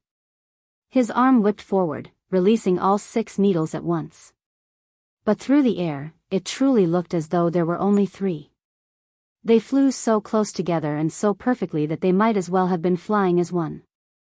However, in a blink, one had surpassed the other, zooming forward with a burst of acceleration the other simply didn't have. Even with this change, it looked just the same.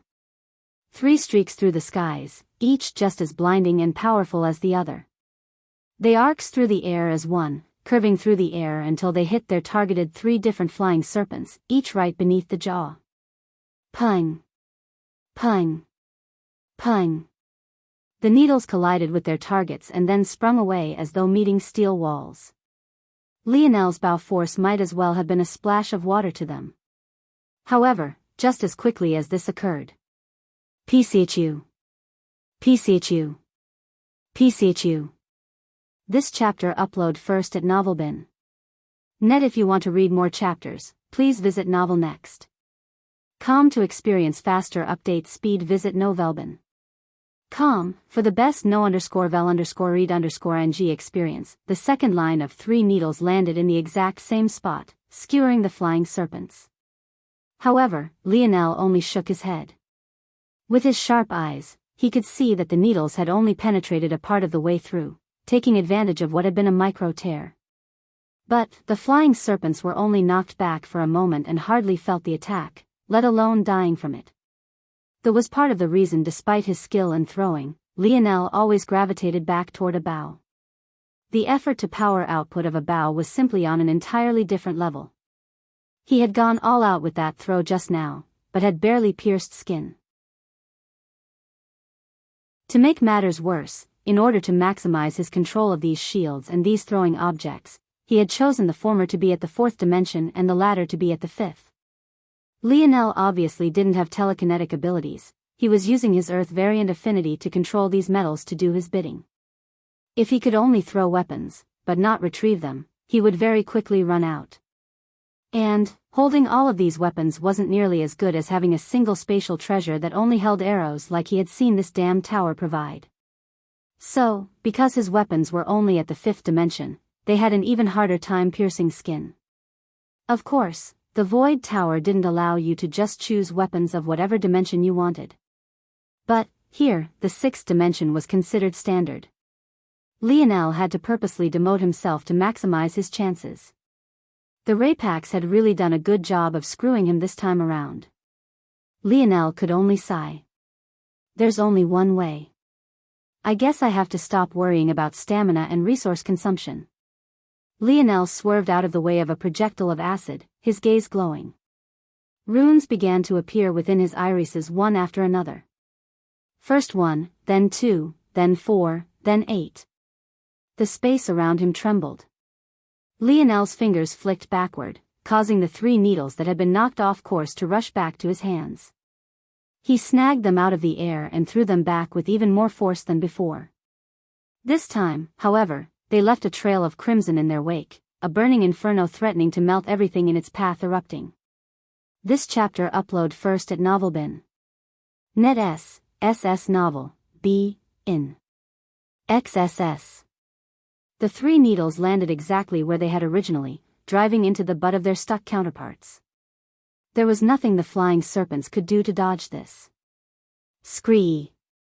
Bang! An enormous hole was ripped through their throats and out the back of their skulls. Lionel exhaled a light breath, steam pushing out through his teeth and lips, red flickering within his irises. He had already pushed himself to the limit once today and managed to use to get back on his feet. But, since then, he had fought a battle with Amory, then used several hours to draw an array back to the human domain. With the current state of his mind, sustaining 8 destruction runes was a tall order. And it only made it worse that once he used it, the object he had used it on would be finished and vanish for good. Lionel had a few hundred throwing knives and objects, but facing beast hordes, he didn't know if it would last even 3 more floors, and he still wasn't sure exactly how far he had yet to travel. But facing this opportunity, there was only one real path to take. He had to go all out. Lionel's chest heaved, the daggers he plucked away from his hip already glowing a fiendish shade of red before he even finished imbuing them with his mark. You annoying spitting snakes put me in this situation, come die then. Lionel unleashed a barrage of relentless assaults, razing everything to the ground. There was nothing elegant and beautiful about his efficiency any longer. He saw a target, and he destroyed it from the inside out. Nothing more, nothing less.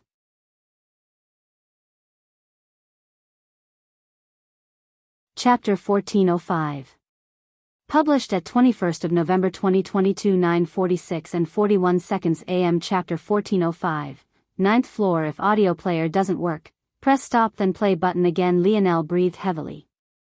His body was still fine, not having suffered any wounds just yet. But anyone who had been watching him battle previously would notice quite a striking difference. You could actually see the skin-tight black fabric that wrapped around him, making his arms sling and useless right arm all the more obvious. Lionel had been right. By the end of the 7th floor, he had run out of flying daggers and needles, making his life a living hell on the 8th. It had taken him almost 10 minutes to clear the whole of the 8th floor, and the 9th floor started off even worse. The beasts from the 5th floor to this point had all been in Tier 1 of the 6th dimension, however they had all been relatively weak and easier to handle. If Lionel had to describe it, it wasn't quite like what fighting 6th-dimensional experts from the Milky Way would feel like, but it was only barely a step above. The difficulty of these towers obviously wasn't in quality, at least not for this version. It was more so in quantity. Until the 9th floor, that is. Lionel was suddenly faced with a horde of blue-furred, 4-armed apes.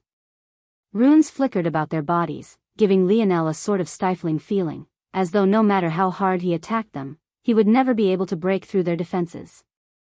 Lionel didn't quite understand where these runes were coming from, if they were similar to his own destruction runes, or something entirely different.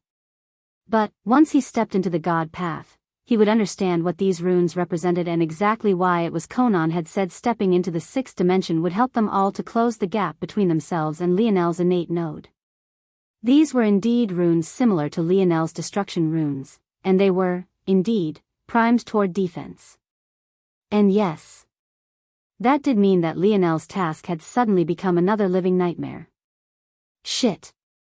It was suffice to say that Lionel's record-breaking streak had come to an end. They could all see it. But they could also see the reasons why this was. No one knew the details of this year's true selection, but it had caused a major commotion that resulted in even void Senate members clashing heads. Just looking at Lionel and Amory, it was clear that the both of them had taken this the hardest. This chapter upload first at Novelbin. Net. If you want to read more chapters, please visit Novel Next. Com to experience faster update speed. The latest _AP _SODIs are on the NOVL by N website. But, by contrast, Aina only seemed to shine brighter. Lionel had done the bulk of the work when it came to battling in the Rapak's nest, much to her dissatisfaction, so this was clearly one reason. But, the truth was that even if this wasn't the case, simply put, Aina's stamina was quite literally endless. And, even if she somehow ran into a wall, she could just snatch stamina from others. When you could tap into your life force and the life force of others whenever you pleased, physical limitations wasn't something you would ever face, at least not when you were in your right mind. The berserk state that Aina's previously faulty berserk god lineage factor sent her into was almost always the reason she spiraled out of control and overextended herself. Now that she was healed, that was nothing more than a problem of the past. If she needed to battle for months or even years without rest, she could do so. Lionel was forced into a corner, unable to dodge as a fist half the size of his body crashed right into his chest. Luckily, he managed to activate his bronze runes first, mitigating much of the damage. But this was just yet another stamina drain that he now had to sustain. Blood flew from his lips, his ribs threatening to crack as he was sent barreling away. Maybe the worst part of the situation was that the only reason his ribs had managed to survive was because his right arm was slung across his body, forcing it to take the brunt of the hit. The pain was like a fire lighting in his flesh, and Lionel's mind threatened to go blank for a moment. If not for a timely use of dream sense, it might have really happened. He crashed against the ground, managing to use the momentum to spring up and flip to his feet, his heels still grinding into the ground as he slid backward. There was only one enormous ape left. He was certain that he had already shot well over the 10-minute mark, but he wasn't even aware of a leaderboard to begin with, so these matters were the furthest thing from his mind. I guess that's the only way. Lionel took deep breaths, wiping the blood from his mouth before his aura surged one more time. The images of an enormous red gold star appeared above his head. He pointed 2 fingers toward the sky, wild spear force forming and concentrating before shooting upward. This chapter upload first at Novelbin. Net. Visit Novelbin. Com, for the best no_vel_read_ng experience. The blue ape had entered a mad charge, barreling toward Lionel on all fours as it lumbered over. In that moment, the concentrated spear force began to swirl about the 3-meter-tall star, quickly forming the tip of a drill that spun faster and faster and faster. Lionel breathed heavily, pushing his universal force to its limits as the ape entered a 10-meter range. His fingers descended from the sky, pointing right at the charging ape. Die. The star shot forward, the golden drill before it acting as a vanguard as it tore through space, appearing before the charging ape in the blink of an eye. The ape rose to its hind legs, its chest expanding and the runes upon it glowing with a fierce light. It roared out, smashing 2 fists toward the rotating drill. Bang! Bang! Bang! Sparks flew, a stalemate suddenly ensuing for just a moment. Until Lionel's spear force finally won out. Laced by his king's might, it tore into the runes of the ape, shredding them to pieces and eventually its entire body. Lionel collapsed to a single knee, his chest heaving, but the environment around him had already begun to shift. The world of black vanished, replaced by a resplendent white. A young man stood in the distance beneath a small tree, his delicate hand reaching up to lightly touch a golden apple. He seemed too handsome for words, as though he shouldn't belong in this world at all. This kid really has terrible luck. How long has it been since one of the spirituals race has appeared in the Void Tower? Cornelius thought to himself. Important announcement below.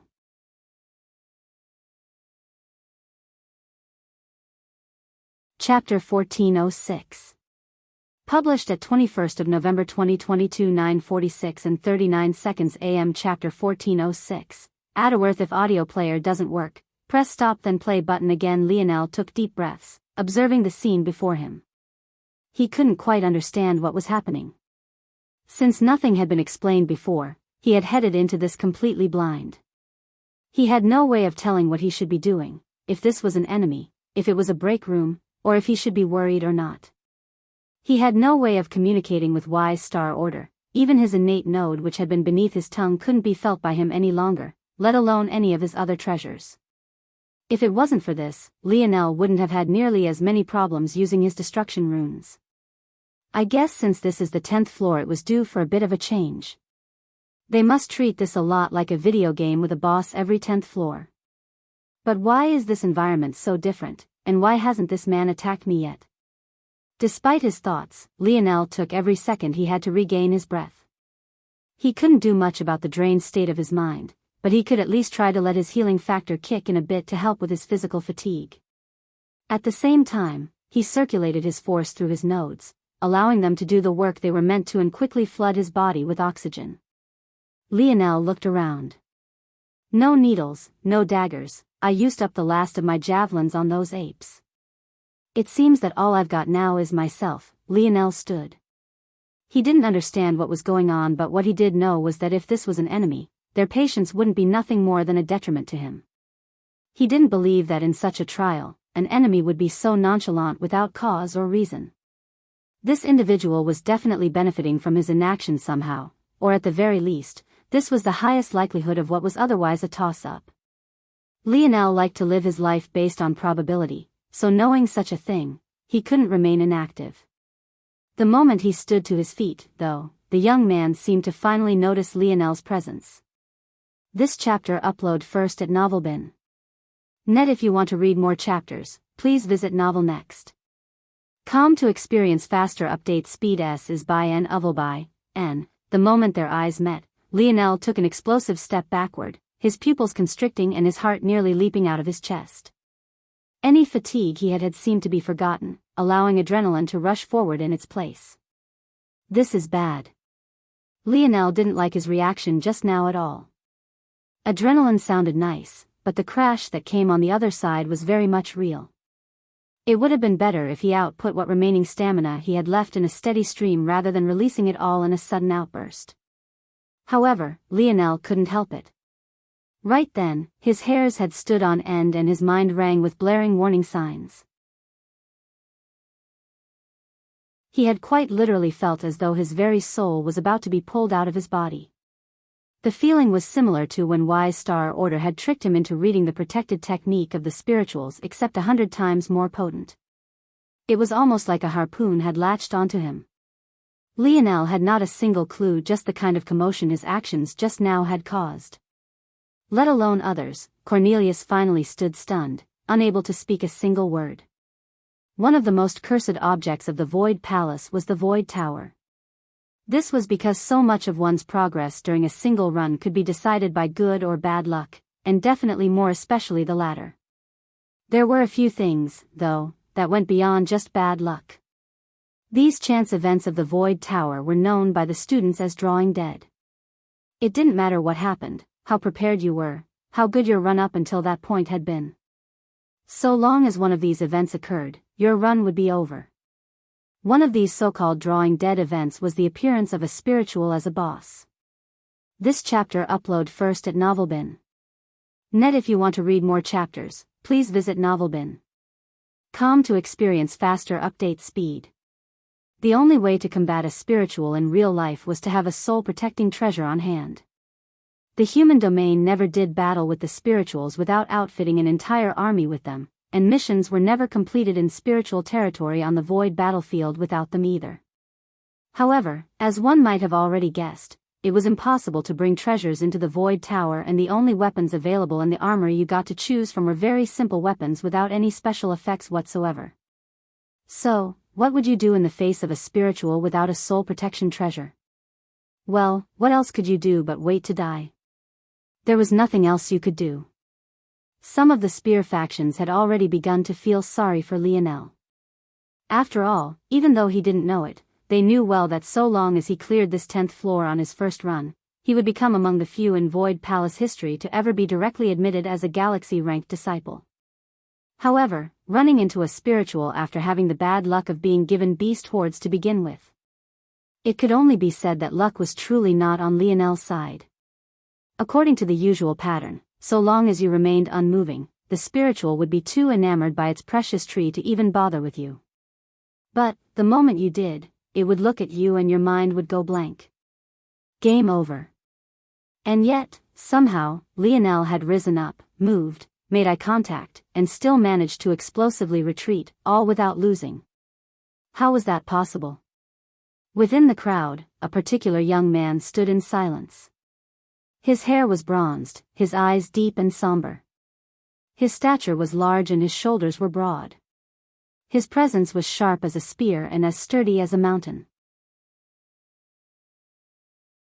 Even now, there was no shortage of looks of admiration and respect being aimed in his way. He was none other than the first Nova, Adderworth Morales. He smiled to himself seeing this scene. Then, he turned on his heels and walked into the distance. The novel will be updated first on this website. Come back and continue reading tomorrow, everyone.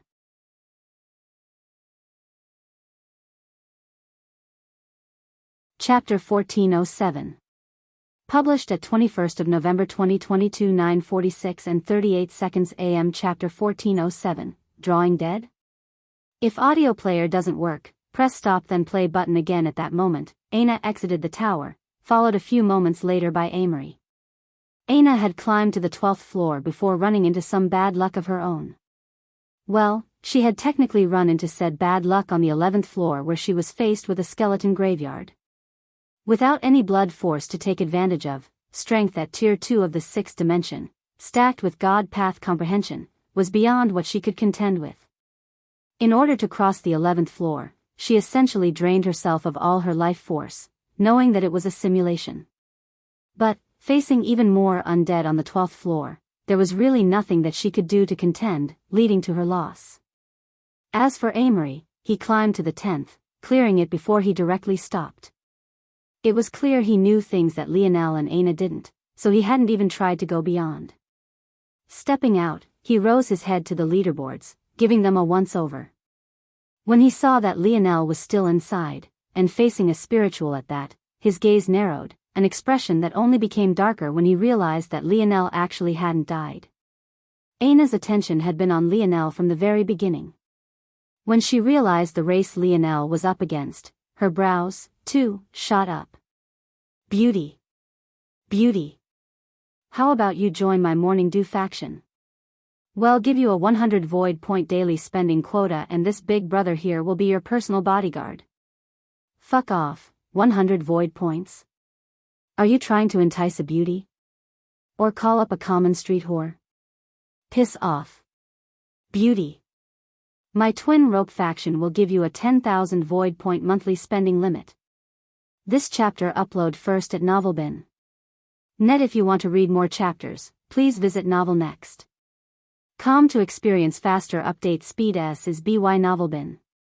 The shouts instantly drowned out all the quiet, flooding the area with the bustling sounds of bids as though Aina was merchandise to be bought. No one bothered to try to entice Amory, knowing full well exactly who had joined. There was simply no point. However, Aina was a different matter entirely and her performance had been simply outstanding. Shut up, all of you. An overwhelming pressure crushed the growing noise, the delicate voice that called out still somehow seeming like a clap of thunder. Most almost immediately shut their mouths, moving out of the way as a beauty sauntered over. They all recognized this woman quite well. There was no man of the Void Palace that wouldn't. Number 3 on the Queen Beauty rankings, Vega Aquarius. However, this identity of hers was most definitely the weakest, because she also happened to be the faction leader of the Limpid Touch faction. Not just any faction, but a gold-grade faction. The Limpid Touch faction was most definitely a frontrunner to soon become a legacy faction, as it was well known that Vega would soon meet the requirements to become the part of a party. As such, The current Limpid Touch faction was in a sort of contentious time as Vega waited to choose her successor and the soon-to-be second leader of the Limpid Touch faction. The trouble was that while the faction was filled with talents, none were so greatly superior over the other that there would be no pushback toward her choice. Knowing all of this, Vega's purpose here was all too obvious. Although Aina had only just appeared, the talent she displayed was unlike anything they had seen in a very long time. That, along with the fact she was a beauty that lost out to Vega in no way, made Aina quite literally the perfect candidate. Vega would have to slow her plans down a bit and push some things back so that she could groom Aina, but it would most definitely be worth it. It was like this present had fallen right into her lap. The prestige of a legacy faction was something she had wanted for a very long time. Only by making the Limpid Touch faction a legacy faction could it gain the foundation and strength to become a party. Once that happened, she could return as its leader, making her a party head with some real weight and authority. This chapter upload first at Novelbin. Net new novel chapters are published on Novelbin. Such a thing, though, couldn't be accomplished with just a single astounding talent. There were many talents in her faction, but the number on Vegas level was 0. If Aina was added, that number would tick up to 1. One pillar was shaky, but 2 pillars were a different matter entirely. Little sis, my name is Vega. If you join my Limpid Touch faction, I'm willing to give you 1,000,000 void point and 10 void merit allowance a month. We'll also give you a free pass to any of our stores and libraries. Also, Vegas' offers had already caused the crowd to suck in a cold breath. Many who had made offers previously could only blush in embarrassment, falling into hushed silence and scurrying into the crowd to escape from the jeers. However, Vega still came to a pause, realizing that Aina wasn't actually paying attention to her at all. Vega's cherry lips closed, her expression not faltering at all. She was truly worthy of her title of Queen Beauty.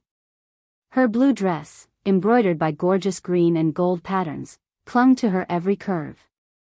Her hair was a radiant and almost fairy tale-like blue, her eyes shimmering a deep and vast emerald. Even being ignored, her expression was calm and her small hands clasped to her front, following Aina's gaze to the screen above. Ah! Aina looked back, seemingly feeling that someone was talking to her. I'm sorry, a moment please. Then, she turned back to the screen, focusing her entire attention on it. Vega had only rushed here after receiving a report from her subordinates and had only paid attention to Aina's screen from the very beginning. Her faction only had women in it to begin with, and she also didn't have time to spend on juniors. If not for the insistence of some of her faction, she wouldn't have come at all, and she was glad she had. But, now finally paying attention to Lionel's screen, her gaze couldn't help but narrow. Drawing Dead? The novel will be updated first on this website. Come back and continue reading tomorrow, everyone.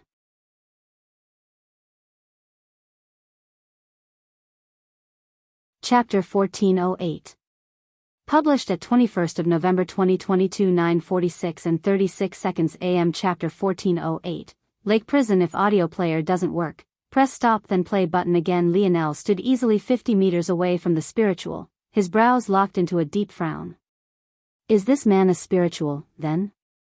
Or is he a human with an ability to target souls? I don't think I've ever heard of the latter, but I've never seen Aina's ability index in a compendium either. It's possible that this is a uniquely evolved ability. I have seen those before and they can't be documented. Though Lionel thought this, he was more inclined to believe that this man before him was a spiritual. He looked simply too perfect. It reminded Lionel a lot of Wise Star Order's appearance. Souls tended to be extremely pure and more beautiful than the bodies they came from, according to Wise Star Order, anyway. This was because souls could be idealized thanks to their more intangible forms. In addition, a body had to undergo certain abuses a soul never would. For example, nutrition, injury, environment, all of these things could negatively affect the perfection of a body. The soul, though, was protected by its shell of flesh and thus avoided this. Of course, if this man was a spiritual, what Lionel was seeing right now wasn't a soul, but rather the body it had created for itself, a body which, likewise, wasn't subject to the same harsh realities of a human's body. Like wise Star Order had said, spirituals formed their own bodies after their births.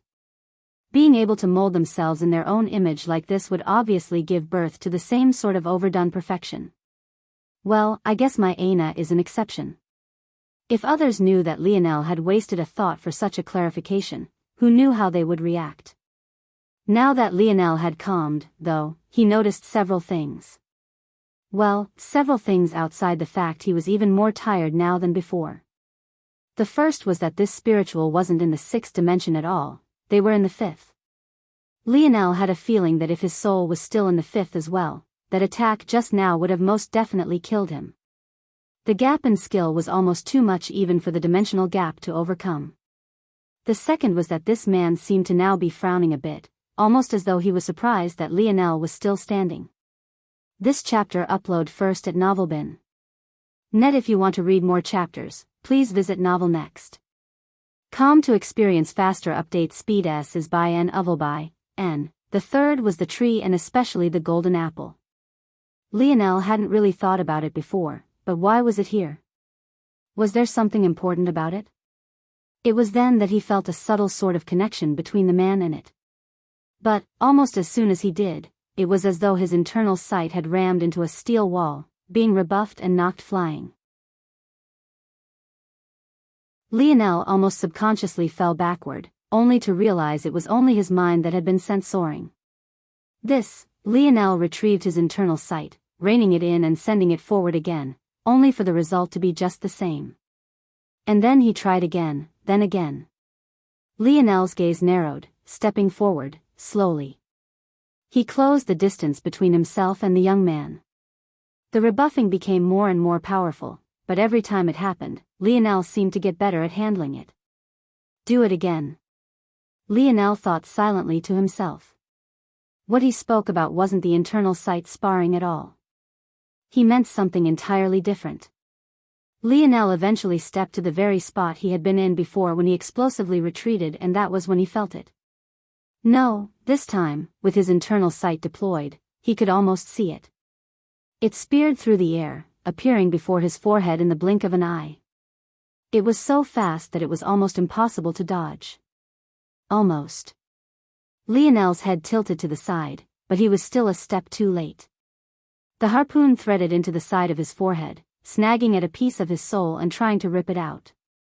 For just a moment, Lionel didn't fight back against the sensation, feeling it pulling at him. The feeling was much less life-threatening than it had been before, but he could feel that if he allowed it to happen, his mind would be irreparably harmed. This wasn't the kind of injury you could heal. Lionel was certain wouldn't have even the slightest effect. However, this was just a simulation. Lionel felt that if there was any place he could toe the line like this, it was in this place. This chapter upload first at Novelbin. Net. Visit Novelbin. Com, for the best no_vel_read_ng experience. Just when Lionel felt like his soul was truly about to be ripped out, his will flourished, his dream force pulling back and his stars began to rotate faster. The weak hold the harpoon had had on him weakened even further, snapping and releasing Lionel. However, at that moment, Lionel's partially awakened soul seemed to have perked up more. Again. Lionel said, taking another step forward. The spiritual didn't need Lionel's input, he had already attacked again the moment Lionel moved. Lionel's head shifted again, but this time, he purposely let himself get nicked. Lionel repeated the process again and again. Slowly, from somewhere deep within the recesses of Lionel's body, his soul was slowly being dragged out from its slumber.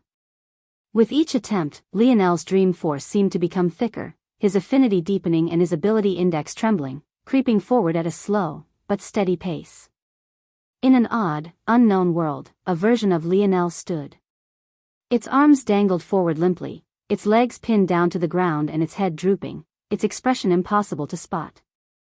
All around it, a dense lake of crimson lay, its hands and feet bound within. Black chains wrapped around it entirely, shackling its neck, its torso, and its hips. However, the greatest anchor seemed to be the lake of red itself. What very much seemed to be a pool of blood. Every time the harpoon nicked Lionel, it would stir, its head raising slightly. By the time Lionel had closed the distance to the spiritual to just 10 meters, its head had risen just high enough to see a pair of eyes just barely cracking open.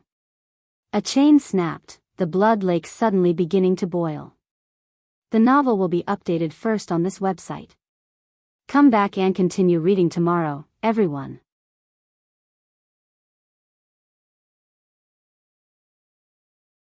Chapter 1409. Published at 23rd of November 2022, 7:34 and 54 seconds AM. Chapter 1409. Flood. If audio player doesn't work, press stop then play button again. Sorry to everyone who saw the earlier 2-day hiatus message. I guess I lied. Lionel's body convulsed, the white of his eyes being taken over by a deep red. Despite this, he felt oddly in control of his body, so much so that it was almost as though adrenaline had been injected right into his heart. Even still, he couldn't feel the needle. Something snapped and his dream force rolled out in waves, the strength of his internal sight increasing tenfold and his ability index taking another enormous leap forward. The world slowed and the complex runes of his Scarlet Star Force almost felt simple. His internal sight only swept over it just a single time, but his number of comprehended runes increased from 8 to 9 in the blink of an eye.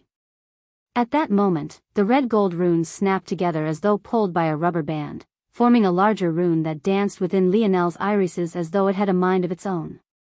Lionel didn't even need to check. In that moment, he was absolutely certain that he had perfectly grasped third-dimensional Scarlet Star Force. So long as he wanted to do so, using his mage core, he could rip it out of the atmosphere just like his stars had done. Of course, this didn't mean that these runes were third-dimensional. Even for Scarlet Star Force, using the third dimension to harm the sixth dimension was impossible. If this had been the case, then the use of his runes against the Rapax would have only been a lesson in futility. Rather, it was more accurate to say that grasping these destruction runes gave Lionel all the knowledge he needed to understand the foundation of his Scarlet Star Force and thus use its third-dimensional form without harming himself or using an innate node as a medium. However, this wasn't what Lionel was focused on at all. This chapter upload first at NovelBin. Net. If you want to read more chapters, please visit Novel Next. Com to experience faster update speed. SS Novel, B, in. XSS. His mind seemed to be boiling, spilling over with strength that seemed to come out of nowhere. It was almost too much, as though he was suddenly being overwhelmed with strength that he had no method of controlling. It spilled over, rushing out of his body and into the surroundings. The sudden change made Lionel's expression change. He had never been able to force his dream force out of his body before, it had never allowed him to do so. Everything he did with dream force was constrained within his body. Even when he drew mage arts using dream force, the process was internal, and yet had an effect on the outside world, similar to how internal sight functioned. There was a reason internal sight had its name. Although it could be used to observe the outside world, its roots were internal, and its external influence was a sort of force field of sorts and not truly tangible, at least not in the most obvious of ways. What the hell? Lionel was so focused on himself that he didn't even notice the spiritual sent forward another harpoon. But, before it could even get close, it became stuck in a swamp of dream force, before being crushed and twisted as though it had suddenly run into a heavy gravitational environment it didn't have the structural integrity to survive. The spiritual's brows furrowed, its gaze flickering with a hint of fear and apprehension. It wanted to retreat, feeling that Lionel was a danger, but every time it thought of doing so, it looked toward its tree and then back at Lionel, before turning back to the tree. The truth was that spirituals paid a price for their oneness with nature. Well, from a human perspective, it was a price. To a spiritual, at least the one in question, it was a beautiful thing. To wider spiritual society, though, it was a curse and a mental illness. Just as easily as a spiritual could fall in love with another member of their species, it was just as likely for them to fall in love with a beast or in this case, a tree. Things wouldn't be so bad if the target of their affection could move, but in this case it couldn't. Well, the spiritual might refuse to move from a singular location all their lives. In practice, this was actually quite rare. Most spirituals would never end up feeling this sort of connection, and still some others, even upon feeling it, would choose to sever it entirely to maintain their freedom. However, the trouble was that in taking the latter approach, said spiritual would lose much of their oneness with nature and thus their affinity upon making such a choice. This chapter upload first at Novelbin. Net. The source of this content is Novelbin. Likely in order to make this boss fight more fair, the spawned spiritual was anchored to a tree it was in love with. It was almost like an Easter egg, an opportunity for easy victory. So long as the tree was destroyed, the spiritual would fall into despair and likely kill themselves, thus resulting in victory. Unfortunately, things almost never worked out in this way. A soul attack was far faster than any physical attack. The only reason Lionel could even begin to dodge was because he sensed it coming before it was levied. It was impossible to destroy the tree before the spiritual killed you. But, in this case, Lionel's dream force continued to roll out of him, refusing to listen to any of his commands. The spiritual stood before his tree to protect it, unwilling for any harm to come to it.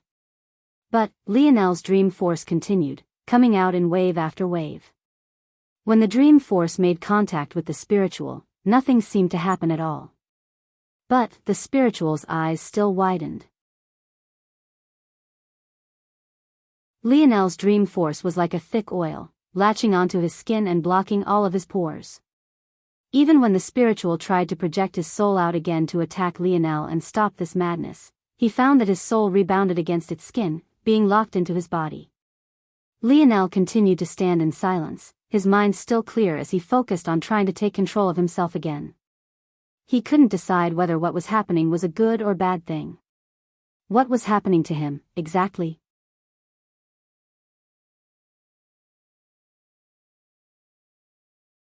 Chapter 1410. Published at 23rd of November 2022, 7:34 and 52 seconds AM. Chapter 1410. So what? If audio player doesn't work, press stop then play button again. It was odd. Dream force was meant to be one of the most dangerous forces in all of existence. As the arbiter of consciousness, having it in too large a supply was always a bad thing, as those who didn't have high affinity for it would find the line between fiction and reality blurred, a lot like what a schizophrenic would experience.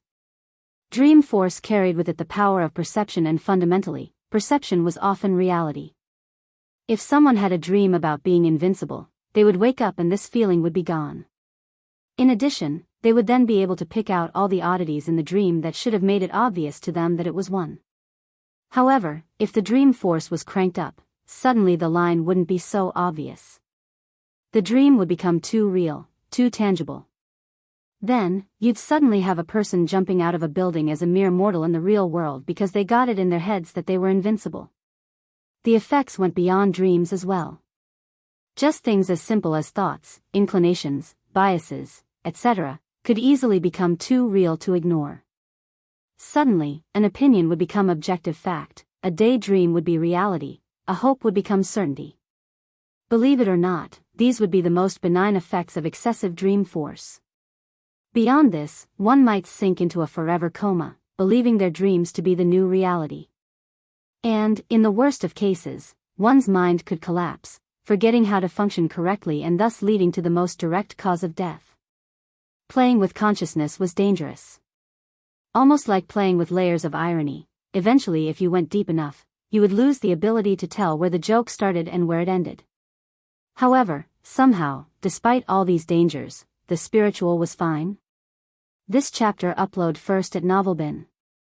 Net. If you want to read more chapters, please visit Novel Next. To experience faster update speed, visit Novelbin.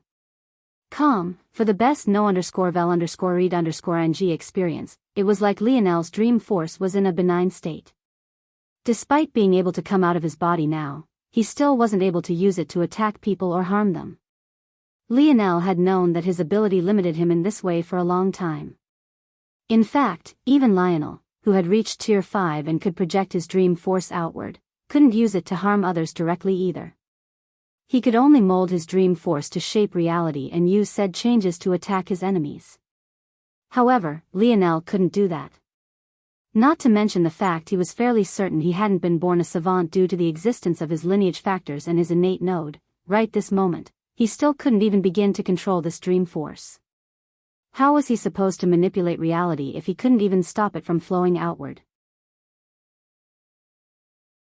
I need to change my approach, do something different. Lionel began to make a scan of his body, going through every vital sign and checking for any stages. But, before he could even get halfway through the analysis, he froze. Whenever Lionel wanted to do in-depth analysis, he would always enter his dream world. Everything flowed faster there and he was in control of every single variable. His models were vivid, his mind seemed to work at twice the pace, and it was easy to visualize everything. But, never had his thoughts appeared in the real world like this. Lionel stood, stunned, a perfect replica of himself standing right in front of him. It was illusory and its skin was quite blue, but Lionel could see it, not with his mind's eye, but with his real eyes. His dream clone, it was standing right in front of him. What the hell? Lionel lost focus, causing the dream clone to waver and almost completely collapse. No. This chapter upload first at Novelbin. Net visit novelbin.com. For the best no_vel_read_ng experience, Lionel settled his mind, and the dream clone stabilized again. It felt as though he was looking right at a hologram, as real and tangible as such a thing could get. He stretched out a hand, but his hand passed right through it, just like it would in his dream world. Lionel was baffled. His expression kept changing, trying to understand what this sort of change meant. Had his ability index evolved? Could he make illusions now? Warp reality? No, that didn't seem to be the case. Even when he tried to make himself more tangible than just a blue hologram, it didn't go very far. Even a toddler wouldn't be fooled by this image. In addition, if he couldn't even make an illusion, warping reality was an even further away pipe dream. This was very clearly something else entirely. If he had to describe it, it was like his dream world had suddenly manifested into reality. He could do everything he had been able to do in there, or here now. But, so what? Lionel couldn't think of what use such an ability could have. If he really applied it, he could probably become one of the greatest teachers or professors to ever exist, and he would be pretty good at relaying his thoughts precisely and with ease. But, all of this felt a bit hollow. Maybe there was something more? Something greater on the other side?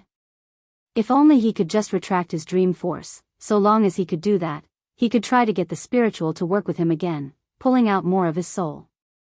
Lionel was certain that the result of this change was related to the changes to his soul, so he just had to try to replicate it to the best of his abilities.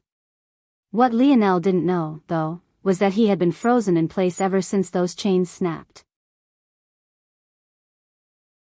Everything that he had imagined himself and his environment doing, from the movement of the spiritual, to the flood of his dream force, to the appearance of his dream clone, and even down to the movement of his hand through its hologram, had never happened at all. The novel will be updated first on this website. Come back and continue reading tomorrow, everyone.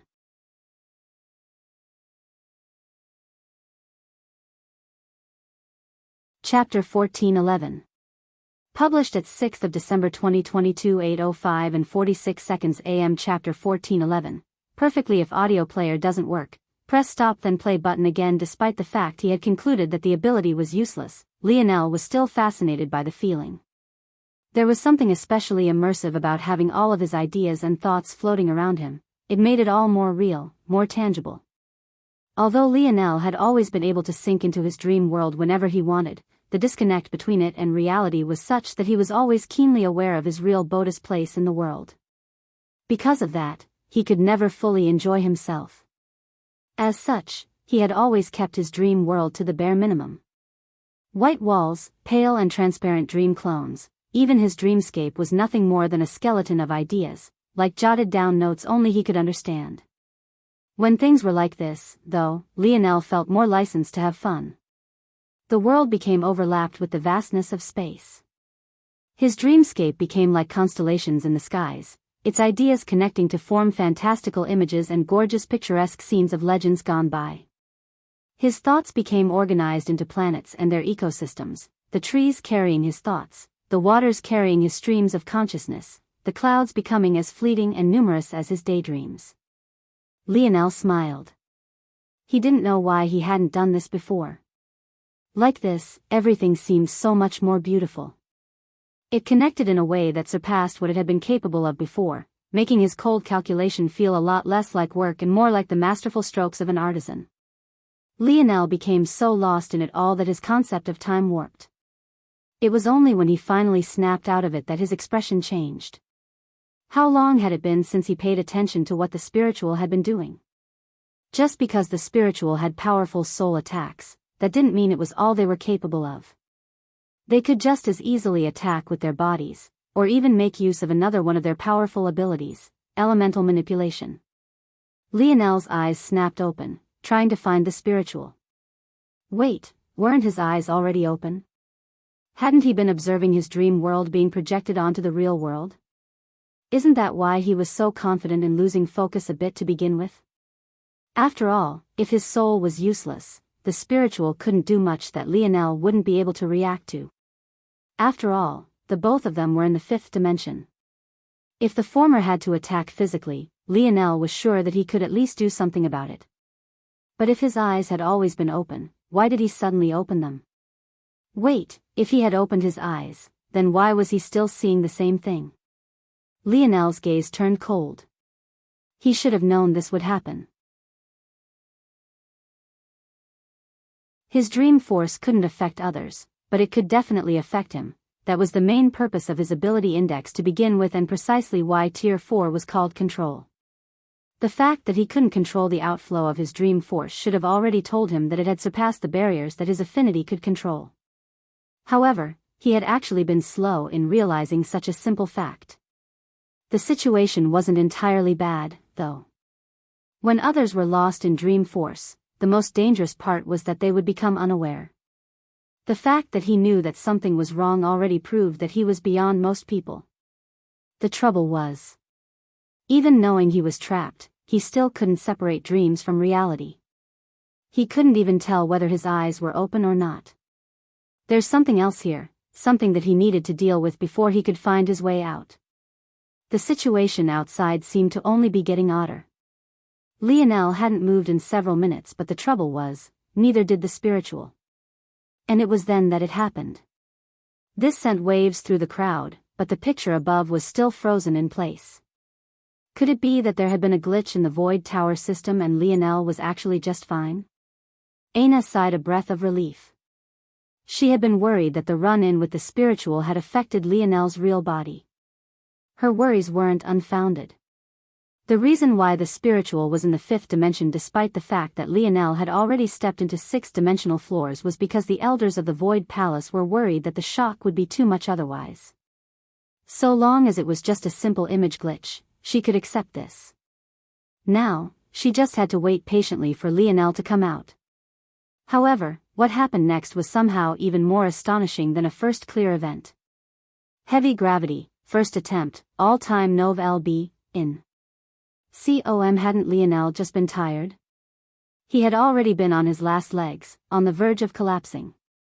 How did he clear the 11th floor? And setting a record that beat the previous by more than a minute? The crowd didn't know what to say. Cornelius didn't know what to say. It felt like they were the ones stuck in a dream, unable to extricate themselves. Floor 50. Floor 50. Floor 50 was where the seventh dimension began. The doors of the tower opened on the dawn of the third day. A young man stumbled forward, but he lacked the strength to do much of anything. He tripped, his body falling forward. However, before he could hit the ground, a rush of fragrant wind assaulted him and swept him into a soft embrace.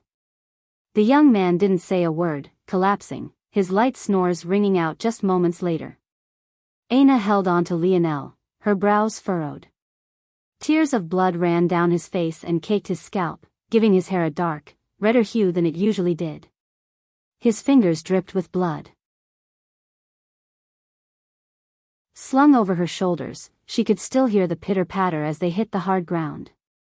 His chest was practically a gaping cavity, his ribs torn open and his beating heart thrumming for the world to hear as pulsing golden runes laced around it. None of this made any sense. The Void Tower was a simulation and nothing more. Your real body never entered. How could it leave Lionel's body in such a state? What had happened to him? However, maybe the most shocking part was that his right arm was out of its sling. Somehow perfectly healed.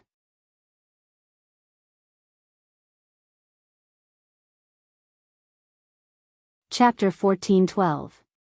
Published at 6th of December 2022 8:05 and 45 seconds AM. Chapter 1412, L. If audio player doesn't work, press stop then play button again. Aina brought out her axe, allowing it to hover in the air so that she could lay Lionel across its large blades.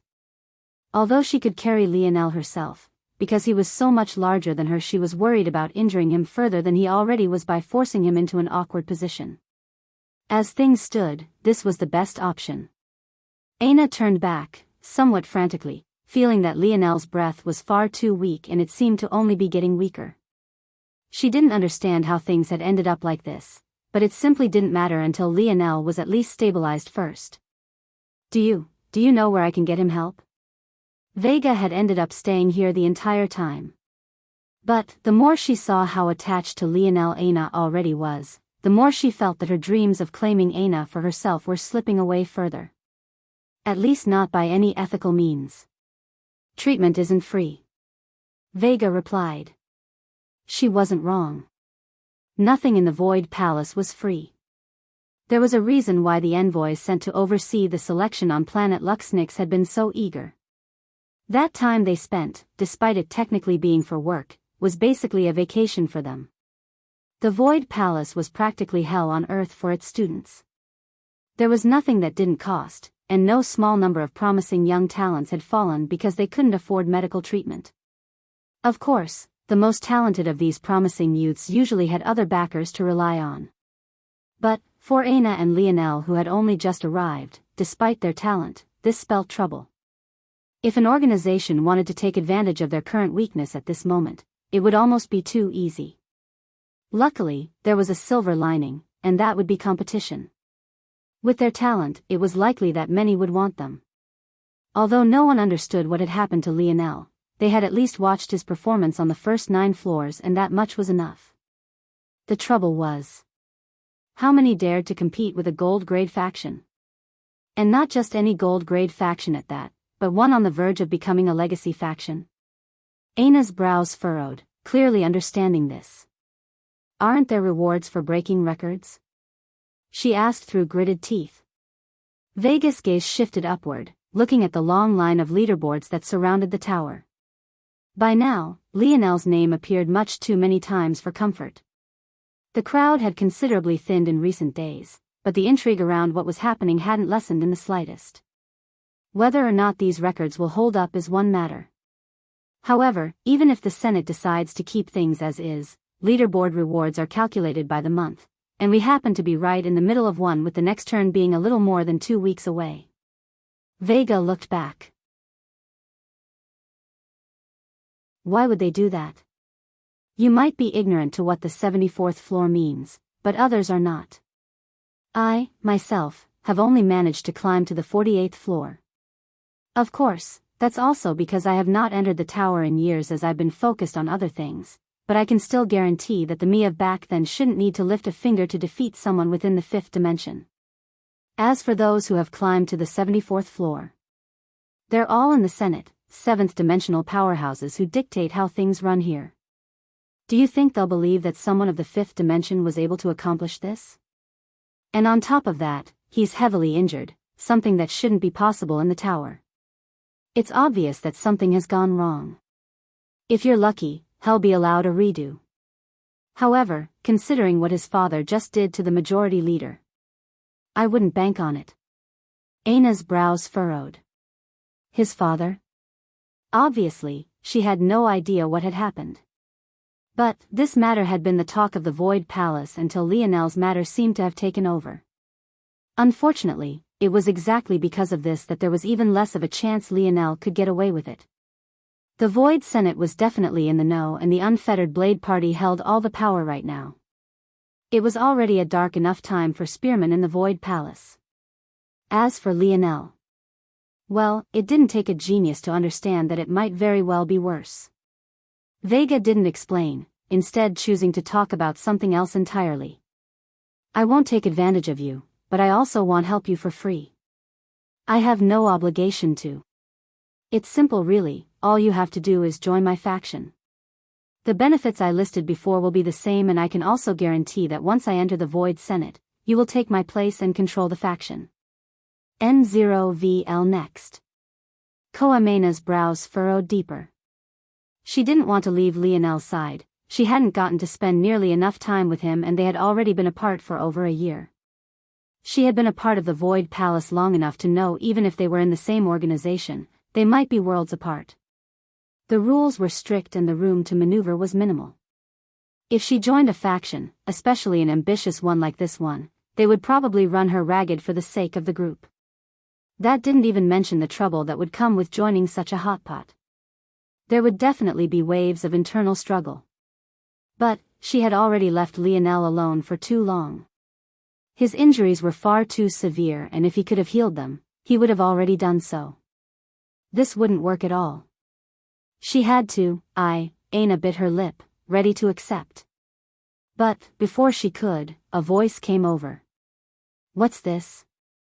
Trying to exploit my sister-in-law in her most vulnerable state? You're quite shameless, third Queen Beauty. A chuckle came from the distance as a bronze-haired young man appeared. He was quite sloppily dressed, but the brightness of his eyes was undeniable. It gave him a sort of charisma most lacked. He was the fourth Nova, Sio.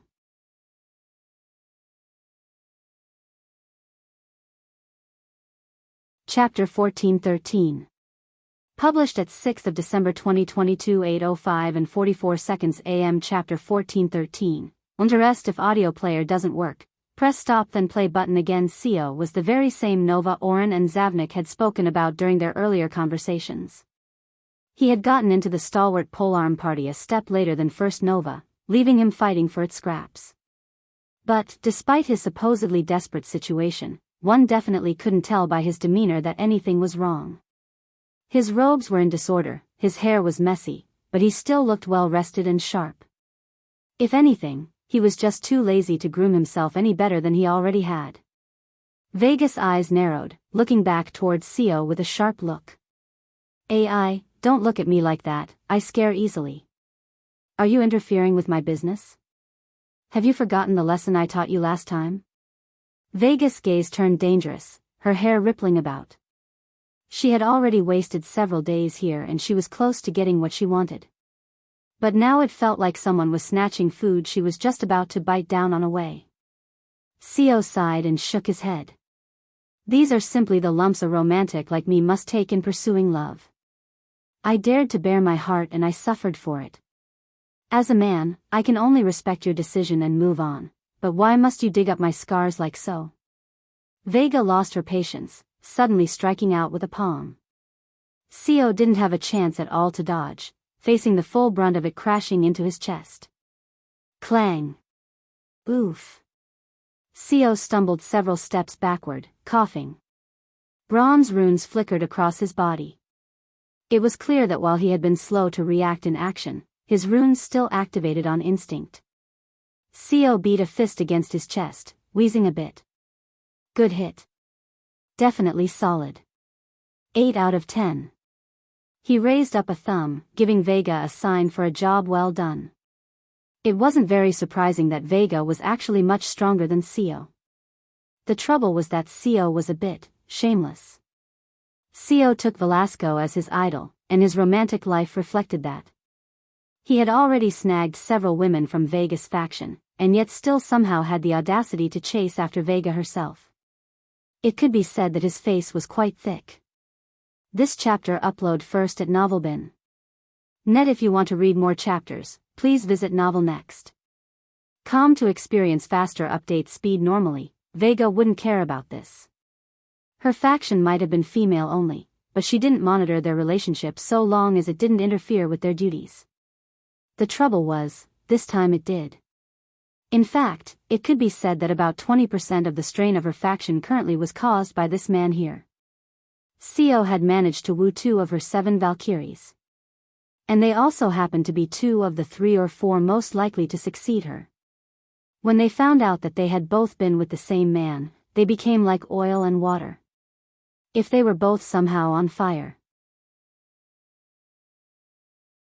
Vega had managed to suppress much of these issues, and Aina felt like the perfect remedy to deal with this matter once and for all, but then this bastard actually dared to appear before her again.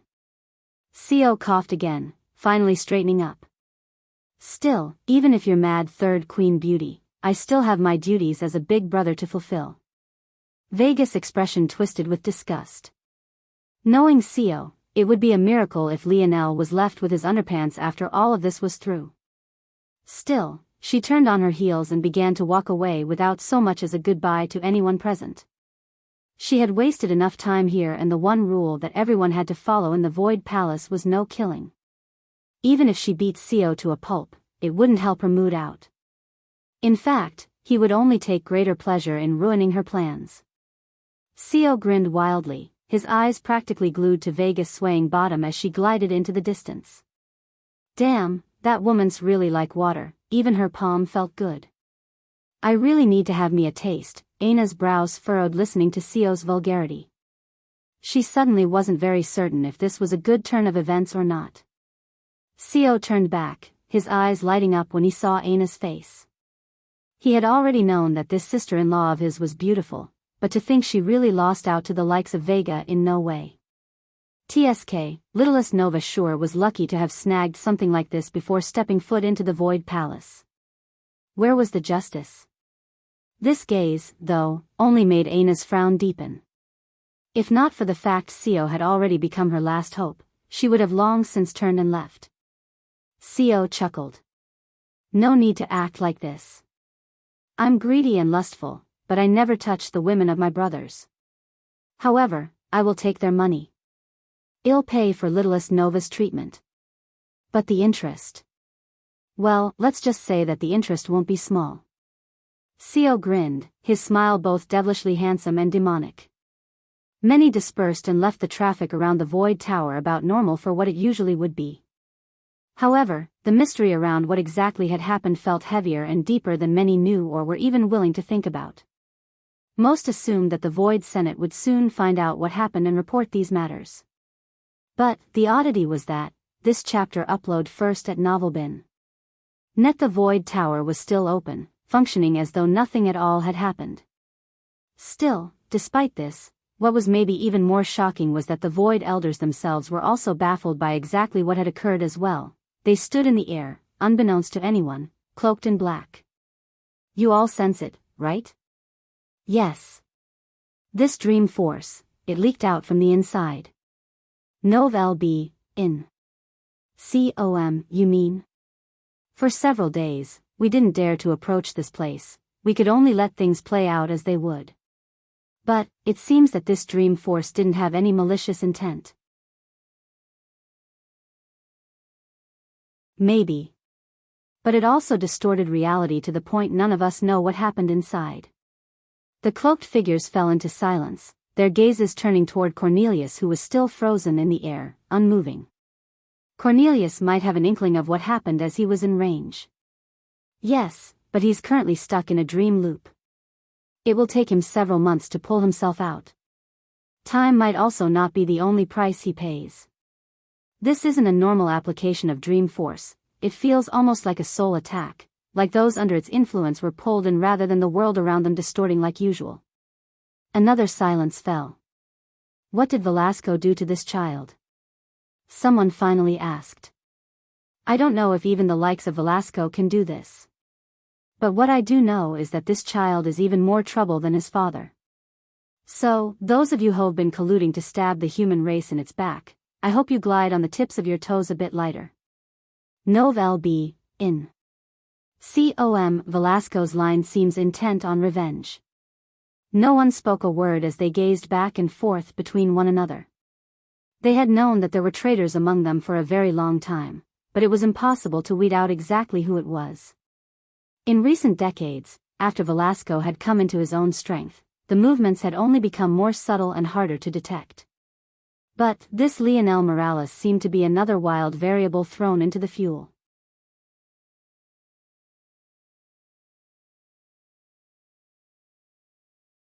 Chapter 1414. Published at 6th of December 2022 8:05 and 42 seconds AM. Chapter 1414. Twice if audio player doesn't work, press stop then play button again. Lionel shot up, his body covered in cold sweats as he breathed heavily. When a normal person hyperventilated, maybe the worst thing that would happen was lighthead and some noise. However, when someone like Lionel did so, it was like the entire room had become infused with a raging tornado. Winds whipped into the surroundings, crashing against the walls and sending whatever was light enough to not remain anchored down spiraling into the surroundings. It took Lionel several moments before he realized he was no longer stuck, but the fear made his heart thrum. He couldn't be sure, was this really the real world? Lionel looked down, finding Aina sleeping soundly on his lap. Even through all the commotion, she remained in a deep sleep. She sat in a chair by Lionel's side, leaning forward to rest her cheek on him. There was definitely more than enough room in bed for her to sleep by his side, but she must have been worried about him not healing properly. Seeing her sleeping so peacefully helped Lionel's heart rate to calm considerably. Bit by bit, his heavy breathing slowed and returned to a normal cadence. N0VL next. Koam, what happened to me? Lionel's brows furrowed. He subconsciously checked over his body, but what he found was even more difficult to accept than anything he had put the crowd observing him through. It was so baffling that he almost couldn't accept it. Had he been in a coma for years? It was the only way he could explain what he was seeing. No, that didn't make sense. With years, considering Aina's talent, she would have most definitely progressed into the 6th dimension. There was no way she would still be at the 5th. Lionel had no one he could ask except Wise Star Order. He almost felt stupid doing so, knowing full well that the old man shouldn't have been able to see what was going on in the tower. But something compelled him to do so anyway, feeling that he had nowhere else to turn to. Old man? What the hell happened to me? This chapter upload first at Novelbin. Net. If you want to read more chapters, please visit Novel Next. Com to experience faster update speed. Lionel's question was met by a long silence. At first, he thought the old man was taking his time to respond, something that happened sometimes. But, as the seconds ticked by, Lionel felt that there was something wrong. Where were the snide remarks? The sarcastic comebacks? The rain of insults? Lionel sent his mind into the segmented cube and what he saw left him frozen. There was nothing. An empty, vast, nothingness. No, this wasn't entirely true. In the place of what should have been Lionel's greatest reliances, there was an odd swirling portal and fragments of space. The only time he had ever seen something like this was when he entered subdimensional zones, but there was very clearly no zone magically hiding within his segmented cube. Realizing what this could mean, Lionel's expression went ashen. He rarely reacted like this to any change. In fact, he could ever remember reacting like this to anything. However, if he was correct, this sort of event warranted exactly this kind of shock and horror. The segmented cube was ultimately a powerful spatial tool. If the inside of it looks like this, then the only explanation was that the inner space of the segmented cube collapsed, taking with it everything that had been within. The bronze and silver tablet, the cleansing waters, the tentacle womb, Wise Star Order, the 2 savants, and Little Black Star.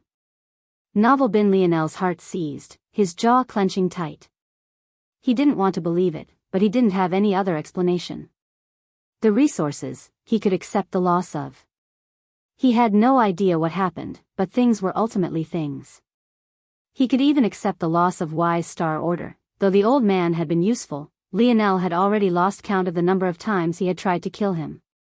Even the tentacle womb and the golden-scaled koi fish, he could get over it. However, Little Black Star, Candle and Vice. That he could not accept. Lionel's gaze flashed with red, his teeth clenching so hard the blood dripped down from their crevices. What happened? What happened? What happened to him? This chapter upload first at Novelbin. Net Lionel balled his fists, trying to calm himself down, but he found it hard to do so. There had to be a way to reverse this, a way to turn it back around. The segmented cube was the heirloom of the Morales family. How could it possibly collapse so easily? How could something like this happen? No, there has to be a way. I don't believe it. Lionel wouldn't accept that this could just happen. Little Blackstar had been injured, but Lionel had always been keeping up with him. Thanks to Lionel killing the Shadow Sovereign, the little guy had been able to absorb another shadow world into himself, strengthening him and helping him to heal faster.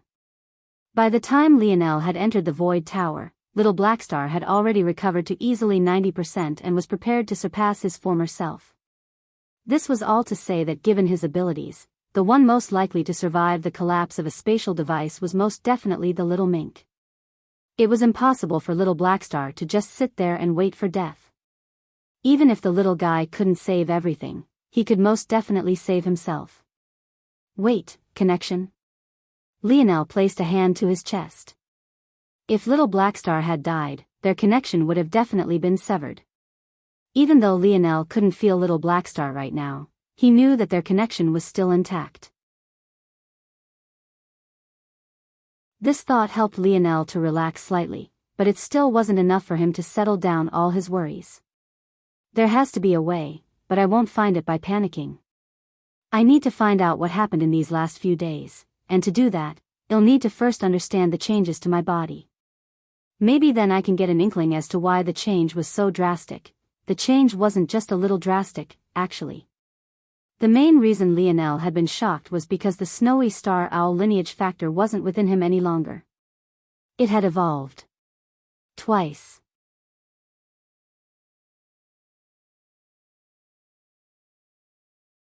Chapter 14-15. Published at 6th of December 2022 8:05 and 41 seconds AM. Chapter 14-15. Awakenings. If audio player doesn't work, press stop then play button again somehow. Without his control or consent, Lionel's Snowy Star Owl lineage factor had become the Starry-tailed Fox lineage factor. Not only that, but it had completed all of its awakening completely. Just the base strength Lionel's body right now was beyond anything he had ever felt before. It was as thought his body had been injected with steroids. The Starry-tailed Fox had 3 branches as well. The Speed branch, the Healing branch, and the Wisdom Spirit branch. Wise Star Order had never been able to explain to Lionel exactly what Wisdom Spirit branch meant, but experiencing it now, Lionel felt like he was almost walking on clouds. To the Snowy Star Owl, the Wisdom branch was simple. It only represented the mind and its dimension, in addition to the senses.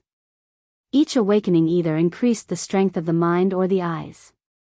In combination, they became the greatest embodiment of the Snowy Star Owl's sensory capabilities. The Wisdom Spirit branch, though, went beyond just senses. Or, at least it went beyond senses in just its normal and rawest form. It also happened to extend to senses of the spirit, or in other words, the very same sort of oneness with their surroundings that spirituals felt. If Lionel was any other person rising to the 4th awakening of the Wisdom Spirit branch, his light and star elemental affinity would skyrocket to realms beyond words. He would gain the ability to control atmospheric light and star elemental forces as though he was breathing, and he would also find that increasing his strength through the use of light and star elemental forces had become vastly easier. These benefits didn't bother to mention other miscellaneous matters such as better control over the light and star elements as well, along with many other related matters. Unfortunately, a 7th dimensional lineage factor, even one that sat at the pinnacle of the world, wasn't enough to grant Lionel any of these benefits because, quite frankly, he already had them. The Starry-tailed Fox wasn't strong enough to outclass an innate node like Lionel's, especially not when it was so outrageously large to begin with. However, this didn't mean that Lionel had gained nothing from the 4 awakenings. Firstly, his mind had climbed to the pinnacle of the 6th dimension. It would have entered the 7th, however his Bodhis limitations had stopped it from growing any further. Even with all of said limitations, Lionel's split minds could only be counted on orders of hundreds of millions now. Secondly, and maybe Lionel's favorite benefit, Lionel could use light and star elemental force to replenish his tired mind. He didn't have to sleep if he didn't want to, but this wouldn't be what Lionel used it for.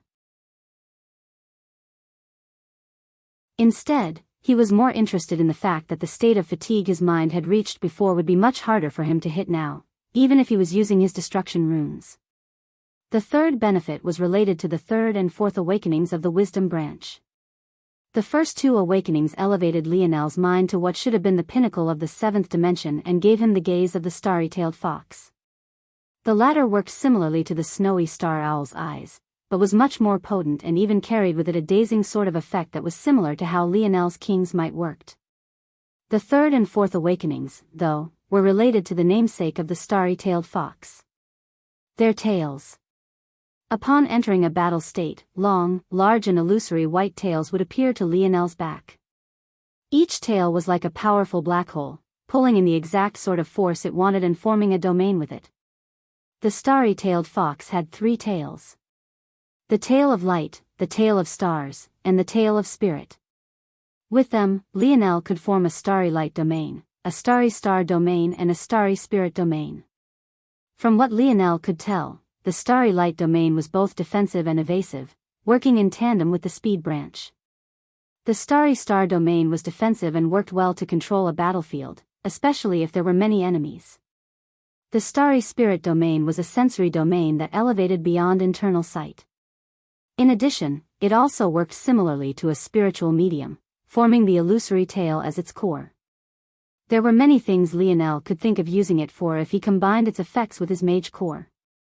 The healing branch raised what Lionel had experienced with the snowy star owl to a completely different level. The first awakening granted his instantaneous recovery once again, but the potency was beyond imagining. Lionel had a feeling that this had to be what had healed his right hand even though he couldn't remember using it. The second awakening granted him his passive healing factor, something that when stacked with a fully awakened wisdom spirit branch would hardly allow him to get nicked without instantly healing. Though, this reality only made the fact that he had been so heavily injured to begin with even more baffling. The third awakening granted him access to the starry-tailed fox's bestial transformation. Though he had never seen it, he could probably guess what it would look like. N0VL next. Finally, the fourth awakening amplified everything to its extreme, allowing him the ability to, once again, use instantaneous recovery once a day. As for the final speed branch, Lionel had grown numb enough to not continuously feel shock, but he could already feel that his speed was mind-numbing. The final awakening of the speed branch when fused with the starry light domain practically gave Lionel instantaneous teleportation abilities. Matched with his mind, so long as his stamina kept up, Lionel truly couldn't see how anyone below the sixth dimension could last a few rounds against him. Well, maybe aside from this masochist girlfriend of his. After going through all of this, Lionel managed to calm his heart a bit. But, as fast as his mind was now, it was only a matter of time before he stumbled into a new problem. One heirloom seemed to be completely ruined.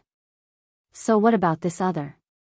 Lionel slowly turned his attention to the spear domain ring, his heart trying to beat out of his chest. He had hardly sent his mind toward it when his pupils constricted.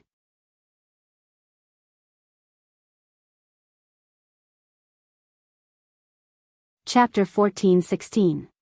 Published at 6th of December 2022 8:05 and 39 seconds AM. Chapter 14-16. Spatial destruction. If audio player doesn't work, press stop then play button again. The spear domain ring looked as though a hurricane had rampaged through it. Spear peaks had been flattened, spears that managed to survive the carnage had been ripped out of the ground and wildly strewn about, and it might have been a figment of Lionel's imagination, but it also felt like the rumbling storm above was also far more violent than it ever had been before, as though the entire domain had been provoked. Arcs of thick black lightning continuously rained down the tallest peak in the distance. The scene half left Lionel in a trance where he couldn't take his eyes off of the magnificence, and another half of him felt as though the lightning was crashing into his mind, threatening to tear him apart piece by piece. This scene made Lionel realize that what happened to his segmented cube couldn't have possibly been a coincidence. Whatever happened while he was out happened to both. But this realization made something else settle in for Lionel, his mind sparking and his thinking speed heading into overdrive. This opens up a separate sort of possibility for what might have happened to the segmented cube. Originally, if I had to guess what happened to it, I would have assumed that it was related to however I ended up injured. The Void Tower was supposed to be a virtual trial. However, if the change to my mind somehow allowed my dream force to mess with that process, then the lines between virtual and reality could have blurred.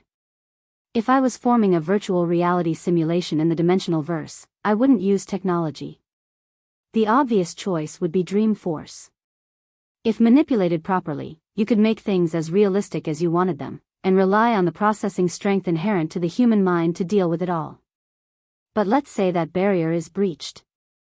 If you're toying with that line, then injuries would theoretically be the obvious result of crossing a safety line that shouldn't be crossed. That doesn't exactly explain how what should be illusions could injure me, but the answer to that isn't exactly important right this moment. What is important is that if that line was crossed, what else would distort? I would assume that fundamental laws related to gravity, electromagnetism, and especially space would be the first to distort. And, in the case something like that happened, wouldn't the segmented cube obviously collapse no matter how high grade of a treasure it was? Even as his mind worked at warp speed, Lionel did the only thing he could to check this: the spatial bristle rings. Most of the spatial bristle rings Lionel had been traded in for points. But, he had kept just one on his person in case of future issues. But, when Lionel looked at the finger he had kept it on, as expected, it was no longer there.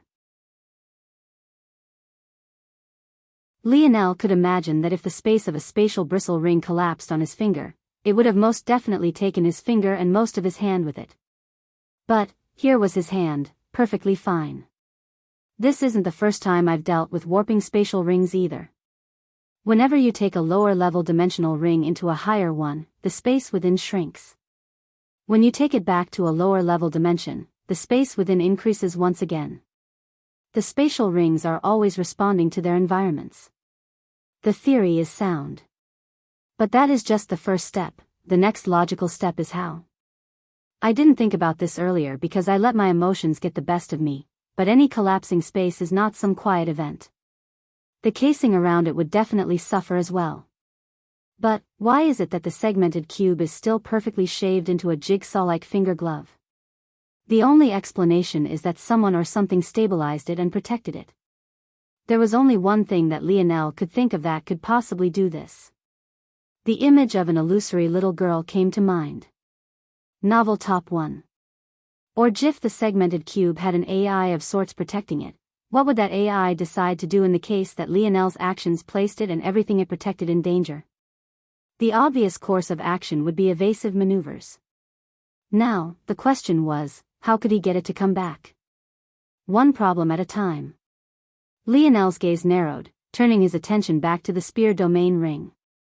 It was clear that whatever hardship the segmented cube had been forced into, so too had the spear domain gone through.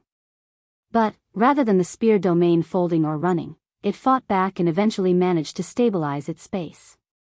The result of that, though, was a far more volatile and dangerous world, not to mention the destruction of many spears. The good news was that many of these spears would be able to heal themselves in time. However, the bad news was far heavier.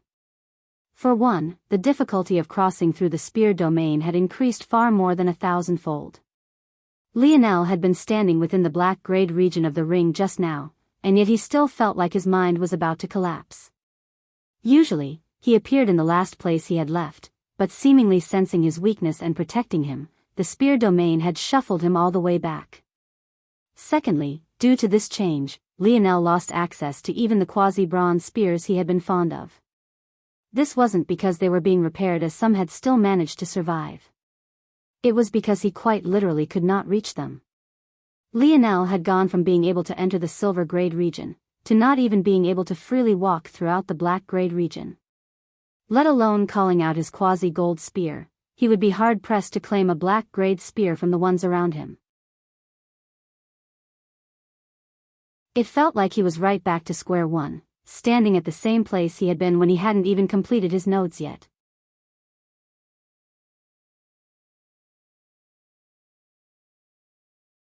Chapter 14-17. Published at 6th of December 2022 8:05 and 38 seconds AM. Chapter 14-17. Mage Core Tree. If audio player doesn't work, press stop then play button again. Toward this, Lionel could only sigh. He had just been feeling like he was making great progress with the spear domain. He had finally gained a small bit of its acknowledgement, his spear force was rapidly evolving every day, and he had finally claimed a quasi-gold spear, only to be shuffled right back to step 1.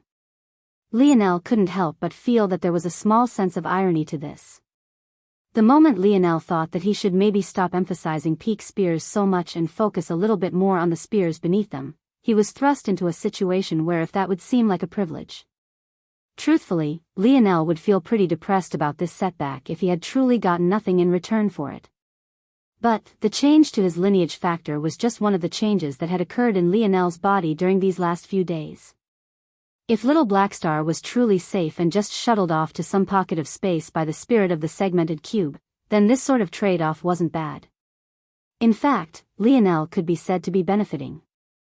The second most obvious change to Lionel was the evolution of his mage core.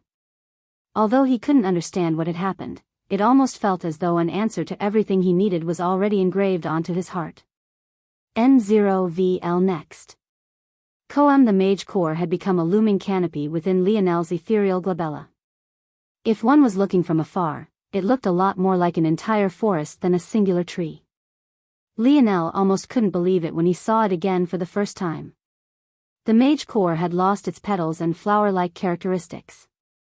Instead, it had become an enormous tree with countless millions of leaves and branches. However, what was truly special was the fact that these leaves were multicolored, each representing a different element and each engraved with a rune. These runes looked completely different from the ones Lionel had seen on the blue apes he fought on floor 9, but the feeling they gave off was practically identical. It was an esoteric sort of feeling, as though they were elevated in being and worth, touching upon something Lionel couldn't quite understand fundamentally, but could somehow still grasp. It was almost as though Lionel was reading a book and had stumbled upon a word he couldn't understand. However, thanks to the words and context around it, his guess was accurate as the definition itself. This chapter upload first at NovelBin.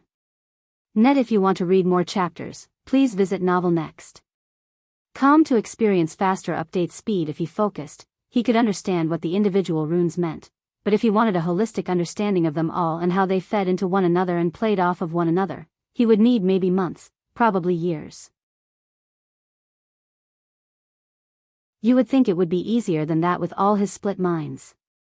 But, Lionel found that if he tried to split himself to understand things, the clear definition he had in his head would blur. He didn't have a clear reasoning for why this would be unless, but he had a guess. If whatever was controlling things while my mind was stuck in my dream world comprehended all of these runes at once, then that would mean that the bits and pieces of understanding are all spread out and won't be focused unless I train all of my minds on a singular rune. Lionel frowned slightly. He couldn't ever remember his split minds working like this. Aside from Dream Counter, where he would always assign one mind to a task, the rest had always been fluid and interchangeable. But, this felt as though his split minds had all been tagged and assigned to a separate control center. Wow, it's no wonder, Lionel couldn't deny it. While this made things more difficult on him comprehending the changes to his mage core, it made his thinking speed and efficiency far higher than it ever had been. Before, he had still been stuck in his ways, still trying to use his split minds the same way as always. But, when he fell in line with the changes, it was as though some had pressed down on an accelerator, hard. His thoughts became like bolts of lightning, almost completing before he had even decided to use them. His intention was almost lagging behind his actual thoughts. Lionel was almost lost in the world of his own mind again. But this time, it was completely intentional. This chapter upload first at NovelBin. Net. With the way his mind worked before, when he needed to deduce something, he would work linearly. When one line of thought failed, he would abandon it and then proceed on to the next thought. However, with how it worked now, he could simultaneously think through every possibility and even have them ranked by probability and likelihood before his former self could even switch to a new line of thought. Lionel realized that if he had used this method to think back when he first met Y's star order, it would have been impossible for the old man to read his intentions by shifting through 10 million minds because every mind would have already had the same intention. It was just that intention would have been broken up into little tidbits and divided 10 million times, making it almost impossible for anyone other than Lionel to piece them together and understand them. The irony of this was that it was using Lionel's several hundred million split minds as though they were all one mind. And somehow that still made it all more efficient. Lionel took a deep breath. Even if I can't understand my mage core entirely though, the result is almost too obvious. Lionel reached out a hand and force surged toward him as though it had a mind of its own. He could always do this. However, he had never been able to replicate this feat in a world of dense anarchic force. Most of Lionel's ability to use atmospheric force was locked away in this place. Even the golden-scaled koi fish could only pull in force fused with anarchic force. But right now, so long as it was an element found on his mage core, Lionel could force it toward himself, ignoring all the anarchic force around him. Suddenly, the air sparked and a ball of red-gold flames formed and began to rotate upon Lionel's palm. Scarlet Star Force. Not just any Scarlet Force, but fifth-dimensional Scarlet Star Force.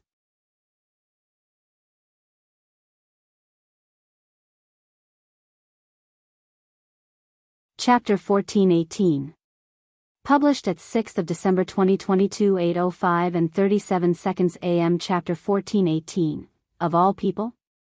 If audio player doesn't work, press stop then play button again. Lionel didn't know what to think for a long time.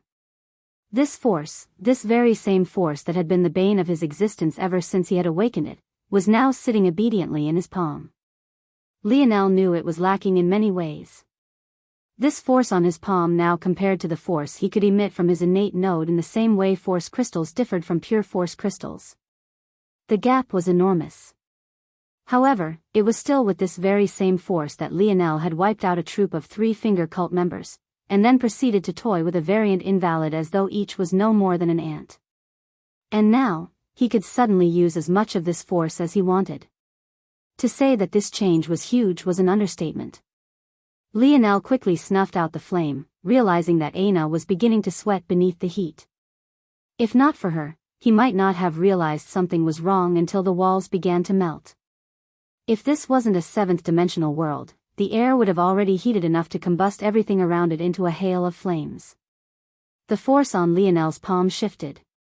He went through water force, spatial force, light force, star force. He even managed to gather enough earth force that he could influence the ground beneath him a bit. Though none of these were as exaggerated as the formation of a ball of scarlet star force, Lionel could still tell that the strength behind each force was far more than it had been in the past, and the only possible explanation was the runes that made up the leaves of his mage core. Lionel summarized the next few changes to his body quickly. His fourth-dimensional innate node, the very one he had taken back from Miguel, had found a home in his left kidney. An odd sort of dream force barrier wrapped tightly around it. Lionel hadn't noticed it at first due to its small size, but after a diligent scan, he couldn't possibly miss it. Lionel felt that he could puncture this dream force barrier whenever he wanted, as his dream force affinity seemed to have finally returned to him, but he didn't do it. This dream force barrier seemed to make the innate node ignorant to the fact it had returned to his body. This allowed him to benefit from having true Scarlet Star Force circulate throughout his body without the drawbacks. When Lionel was ready for it to evolve, he felt that he could just remove a layer of the barrier, allowing it to grow in size. Like this, Lionel could get the benefit of the accelerated growth of one innate node and the steady growth of another. He had a feeling that this would greatly help his comprehension as he watched the destruction runes grow naturally. The next change he noticed was in the number of destruction runes he had comprehended. But, since these were fused with his mage core, he left alone. The final change, however, was one that left Lionel speechless once again, something that had happened far too often today. Lionel waved a hand. The world around him seemed to distort, delicate sparkling lines of blue coming together until they formed a perfect cube. Everything about the hologram was exact. There was a 0% margin of error, completely unrealistic even to the standards of the higher dimensions. Without fail, every side was exactly 4 inches long, not a measure more, not a measure less. However, the most shocking thing was that this image had been projected from Lionel's mind. The first thing Lionel did when he noticed this was panic again. Had he been flung back into a dream world without his knowledge? But after a moment, he calmed again. No, this wasn't a dream world, this was definitely the real world. There was no doubt about it. But, he had gained the ability to project his dream force. No, it isn't like that. Within the confines of my starry spirit domain, I can project dream force. However, outside of it, I cannot. Even within the range of my internal sight is impossible, it only seems to be something I can accomplish within this domain. Without his tail active, Lionel's starry spirit domain was barely a foot out from his skin. With it active, it had a radius of about 5 meters. Whatever change this sensory domain had allowed, it became like an extension of Lionel's dream world. Lionel had known there would be a lot to explore when it came to this new domain of his, but he hadn't expected to stumble upon the first discovery like this. Lionel had dismissed this ability when he was stuck in his dream world, thinking that it would only make him a good teacher and communicator. But, now feeling it in the real world, he realized just how game-changing this ability would be. He almost wanted to stand upright this moment and begin crafting, but that was when it hit him like a ton of bricks. I lost little Tolly too, Lionel's fists clenched. He had to find a way to reverse this as soon as possible, he knew there had to be a way. Lionel. Lionel was suddenly tackled down by a soft body. Before he could understand what was happening, 2 small palms clasped his cheeks, pressing them together as though to check he was truly alive. Lionel's lips pursed out of his control, his eyes blinking as he looked up toward Aina who already sat over him. Seeing the worry in Aina's eyes, Lionel's heart softened a bit. But, when she tried to kiss him, he dodged and hoisted her over his shoulder. No time for horniness today, ma'am, we have work to do. I have to find out how to save an adorable little mink and an equally as adorable silver blob. Aina was so stunned that she didn't even react to Lionel conveniently squeezing one of her large cheeks as she was halved over his shoulder. Did this man just accuse her of being horny? This man of all people?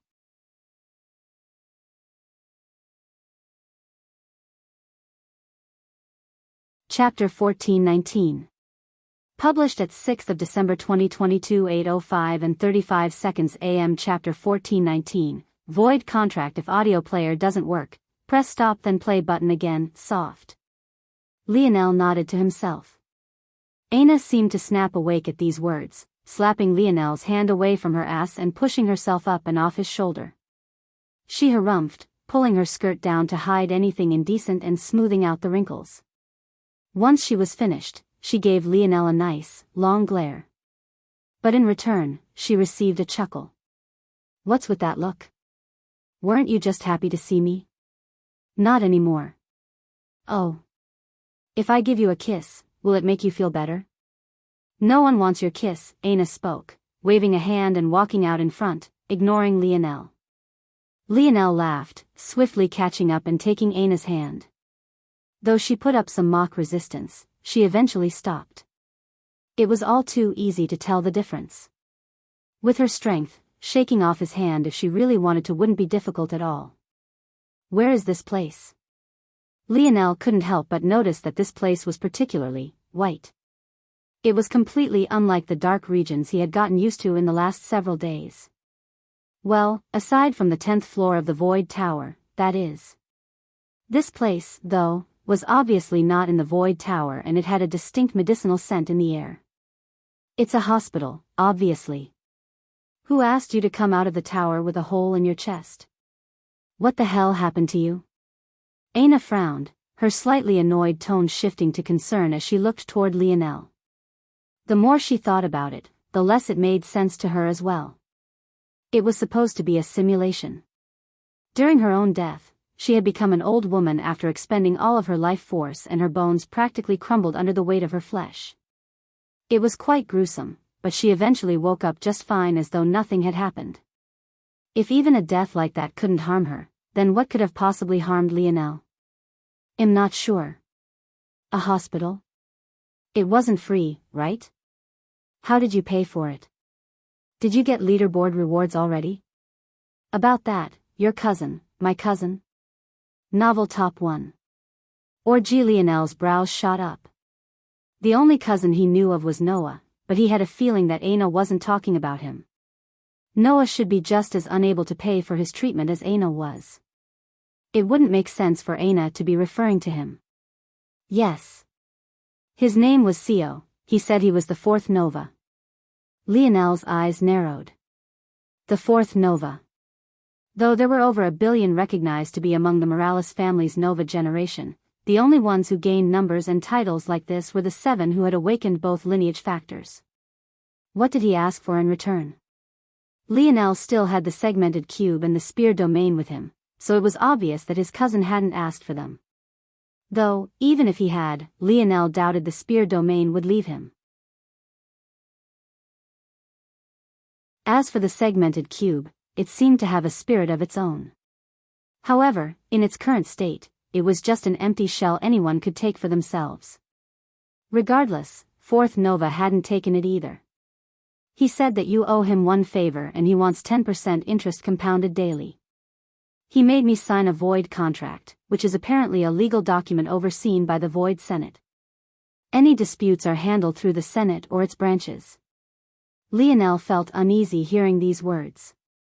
The interest alone was ridiculous, but the favor sounded. Lionel didn't believe that Aina would ever make him return a favor that was too ridiculous, so there were definitely stipulations.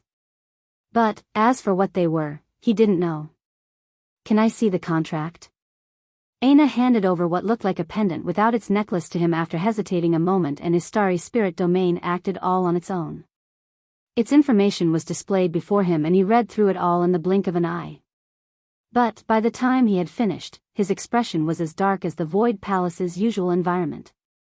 He realized now why Aina had seemingly hesitated, even if just for a moment. The collateral for this contract was essentially Aina's life. Even though the Void Palace didn't allow death, slavery was another matter entirely. If Lionel couldn't fulfill the contract within a month's time, Aina would be forced to work under Sio. Lionel's mother had already been here for over 20 years, and she still couldn't leave the Void Palace freely. This meant that even if this contract was only observed within these walls, something that was unlikely to be true to begin with, that Aina would be stuck fulfilling this contract for at least that long.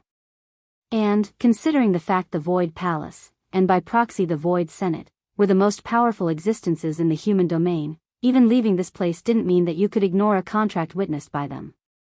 This much alone was more than enough to piss Lionel off. Aina was unaware, so he didn't blame her. But, so long as he held on for just one more day, he could have completely healed himself after his recharged. In fact, so long as Lionel had been given a space without anarchic force to contend with, his healing factor would have been more than enough to allow him to recover to his full strength. Beyond this, the description left for the favor left Lionel unsettled. The restrictions placed on it were heavy. Aina had insisted that such a favor couldn't go against Lionel's moral code, but as a rebuttal Fourth Nova seemed to slip in that said moral code had to be provable by Lionel's actions. That line alone was something Lionel knew Aina wouldn't accept unless she felt pushed into a corner.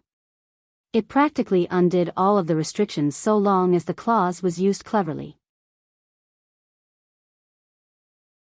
Lionel didn't think his mood could get any worse, but when he saw the bill, his temper threatened to flare up again, and only grew worse when he recognized the green hair of the woman across from him.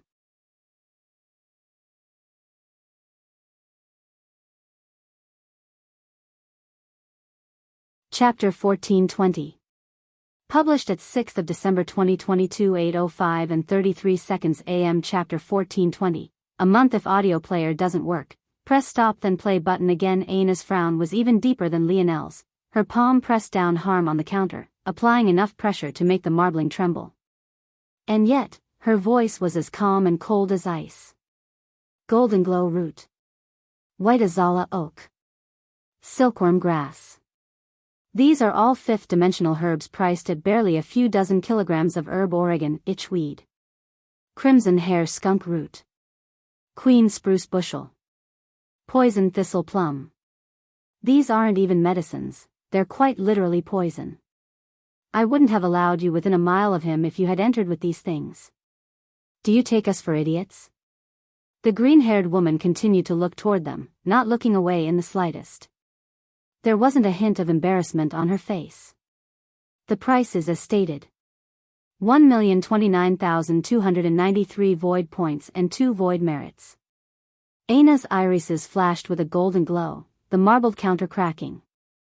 The green-haired woman looked down at the result, her eyes narrowing. It took far more than just a bit of strength to cause such a thing to happen, especially when there was no wind-up. The price is now double. The green-haired woman reached forward with lightning speed to take back the invoice, catching Aina off guard.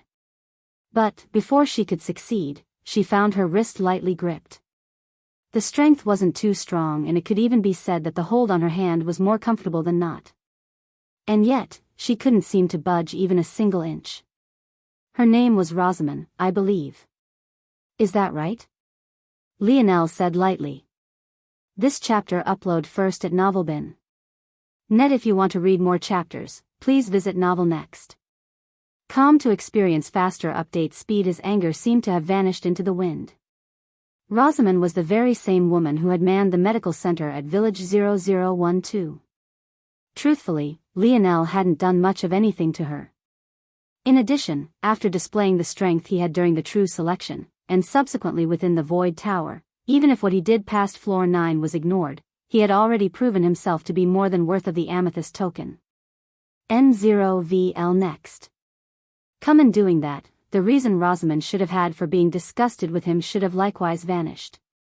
But, it seems that Rosamond was the type of person who didn't like to take losses. Lionel had left her medicinal center alone because he didn't want to be the reason other people didn't get treatment, but she had taken his actions to be out of fear of her. So, he had blatantly stated that if she ever became the reason one of his friends or brothers couldn't get treatment, he wouldn't care about the Void Palace's rules and would directly kill her. Clearly, she had taken these words very personally, even to the point of trying to retaliate in this way. With the way the Void Palace worked, everything run on the power of its students. There was a reason why Vega could offer Aina free discounts from stores, and that was because they were controlled by her faction to begin with. Every establishment was either owned by a faction or an individual student. This was for an obvious reason: they were raising the future leaders of the human domain and as such, treated them with the proper freedom, within certain parameters, of course. So long as they remained within the Void Palace, didn't have children, and didn't kill, they could practically do as they pleased, all the way up until even running the daily functions of the Void Palace through the Void Senate. These rules weren't too oppressive at all. They had to stay in the Void Palace so that they could constantly be under a state of duress and training. If they could leave as they pleased, who would choose to remain here? By then, the effectiveness would plummet. As for children, they couldn't have little brats running around the Void Palace, right? And killing was an even more obvious measure that protected everyone from being pushed too far. However, it was also because of this approach that this was happening at all. This chapter upload first at Novelbin. Net. Inwardly, Lionel smiled. He didn't believe that only this family controlled all of the hospitals and medical centers of the Void Palace. There were definitely others. Signs pointed toward the fact that CO had brought Aina and him here on purpose, knowing the prices would be inflated. As for how he knew that Lionel had a grudge with Rosamond, that was something that Lionel would have to find out on his own.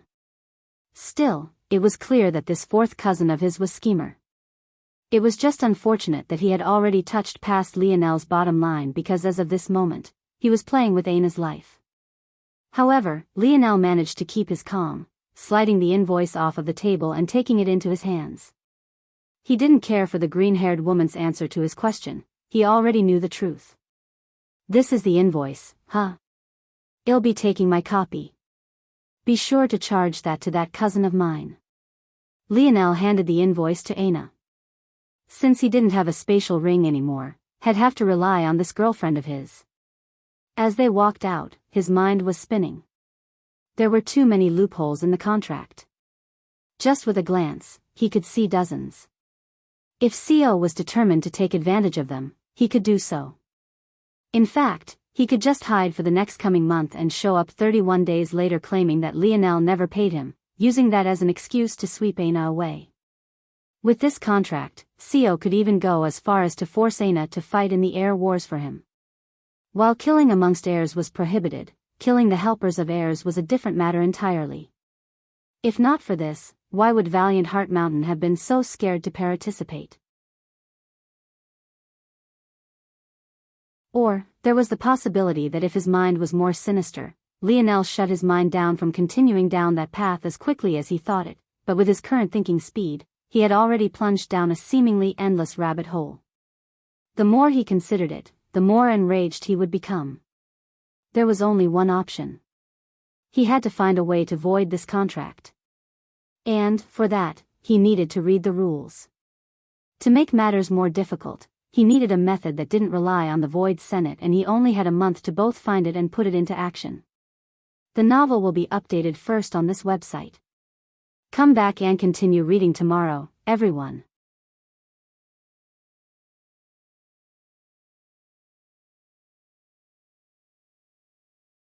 Chapter 1421. Published at 6th of December 2022 8:05 and 32 seconds AM. Chapter 1421. A month. If audio player doesn't work, press stop then play button again. Ana's frown was even deeper than Lionel's. Her palm pressed down hard on the counter, applying enough pressure to make the marbling tremble. And yet, her voice was as calm and cold as ice. Golden glow root. White azala oak. Silkworm grass. These are all fifth-dimensional herbs priced at barely a few dozen kilograms of herb Oregon itchweed. Crimson hair skunk root. Queen spruce bushel. Poison thistle plum. These aren't even medicines, they're quite literally poison. I wouldn't have allowed you within a mile of him if you had entered with these things. Do you take us for idiots? The green-haired woman continued to look toward them, not looking away in the slightest. There wasn't a hint of embarrassment on her face. The price is as stated. 1,029,293 void points and 2 void merits. Ana's irises flashed with a golden glow, the marbled counter cracking. The green-haired woman looked down at the result, her eyes narrowing. It took far more than just a bit of strength to cause such a thing to happen, especially when there was no wind-up. The price is now double. The green-haired woman reached forward with lightning speed to take back the invoice, catching Ana off guard. But, before she could succeed, she found her wrist lightly gripped. The strength wasn't too strong, and it could even be said that the hold on her hand was more comfortable than not. And yet, she couldn't seem to budge even a single inch. Novelbin, her name was Rosamond, I believe. Is that right? Lionel said lightly. This chapter upload first at Novelbin.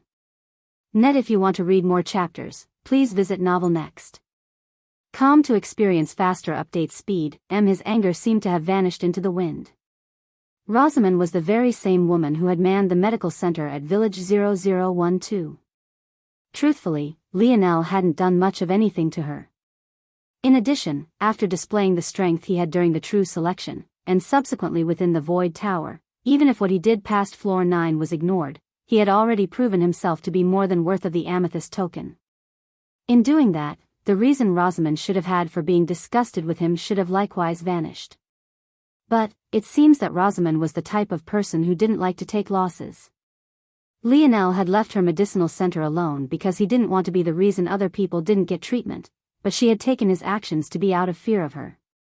So, he had blatantly stated that if she ever became the reason one of his friends or brothers couldn't get treatment, he wouldn't care about the Void Palace's rules and would directly kill her. Clearly, she had taken these words very personally, even to the point of trying to retaliate in this way. With the way the Void Palace worked, everything run on the power of its students. There was a reason why Vega could offer Ana free discounts from stores, and that was because they were controlled by her faction to begin with. Every establishment was either owned by a faction or an individual student. This was for an obvious reason: they were raising the future leaders of the human domain and as such, treated them with the proper freedom, within certain parameters, of course. So long as they remained within the Void Palace, didn't have children, and didn't kill, they could practically do as they pleased, all the way up until even running the daily functions of the Void Palace through the Void Senate. These rules weren't too oppressive at all. They had to stay in the Void Palace so that they could constantly be under a state of duress and training. If they could leave as they pleased, who would choose to remain here? By then, the effectiveness would plummet. As for children, they couldn't have little brats running around the Void Palace, right? And killing was an even more obvious measure that protected everyone from being pushed too far. However, it was also because of this approach that this was happening at all. This chapter upload first at Novelbin. Net inwardly, Lionel smiled. He didn't believe that only this family controlled all of the hospitals and medical centers of the Void Palace. There were definitely others. Signs pointed toward the fact that Seo had brought Aina and him here on purpose, knowing the prices would be inflated. As for how he knew that Lionel had a grudge with Rosamond, that was something that Lionel would have to find out on his own. Still, it was clear that this fourth cousin of his was schemer. It was just unfortunate that he had already touched past Lionel's bottom line because as of this moment, he was playing with Aina's life. However, Lionel managed to keep his calm, sliding the invoice off of the table and taking it into his hands. He didn't care for the green-haired woman's answer to his question, he already knew the truth. This is the invoice, huh? I'll be taking my copy. Be sure to charge that to that cousin of mine. Lionel handed the invoice to Aina. Since he didn't have a spatial ring anymore, he'd have to rely on this girlfriend of his. As they walked out, his mind was spinning. There were too many loopholes in the contract. Just with a glance, he could see dozens. If Seo was determined to take advantage of them, he could do so. In fact, he could just hide for the next coming month and show up 31 days later claiming that Lionel never paid him, using that as an excuse to sweep Aina away. With this contract, Seo could even go as far as to force Aina to fight in the air wars for him. While killing amongst heirs was prohibited, killing the helpers of heirs was a different matter entirely. If not for this, why would Valiant Heart Mountain have been so scared to participate?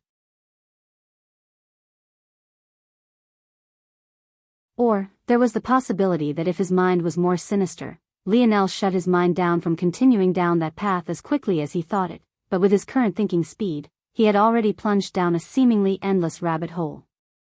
The more he considered it, the more enraged he would become. There was only one option. He had to find a way to void this contract.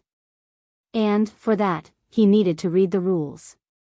To make matters more difficult, he needed a method that didn't rely on the Void Senate, and he only had a month to both find it and put it into action.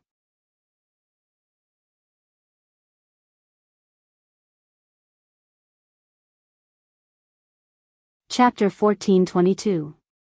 Published at 6th of December 2022 8:05 and 31 seconds AM. Chapter 1422. Wide grin. If audio player doesn't work, press stop then play button again. Originally, Lionel wanted to avoid the Void Senate because he had a feeling that it was likely that Seo would have someone to rely on that could make things difficult for him. However, when he caught up to speed with everything that had happened, he was even more assured in the fact he couldn't rely on them. The fall of the stalwart polearm party, the rise of the sword factions as a result, and his dad. Well, being his dad. Lionel rubbed his forehead. This old man is always giving me problems.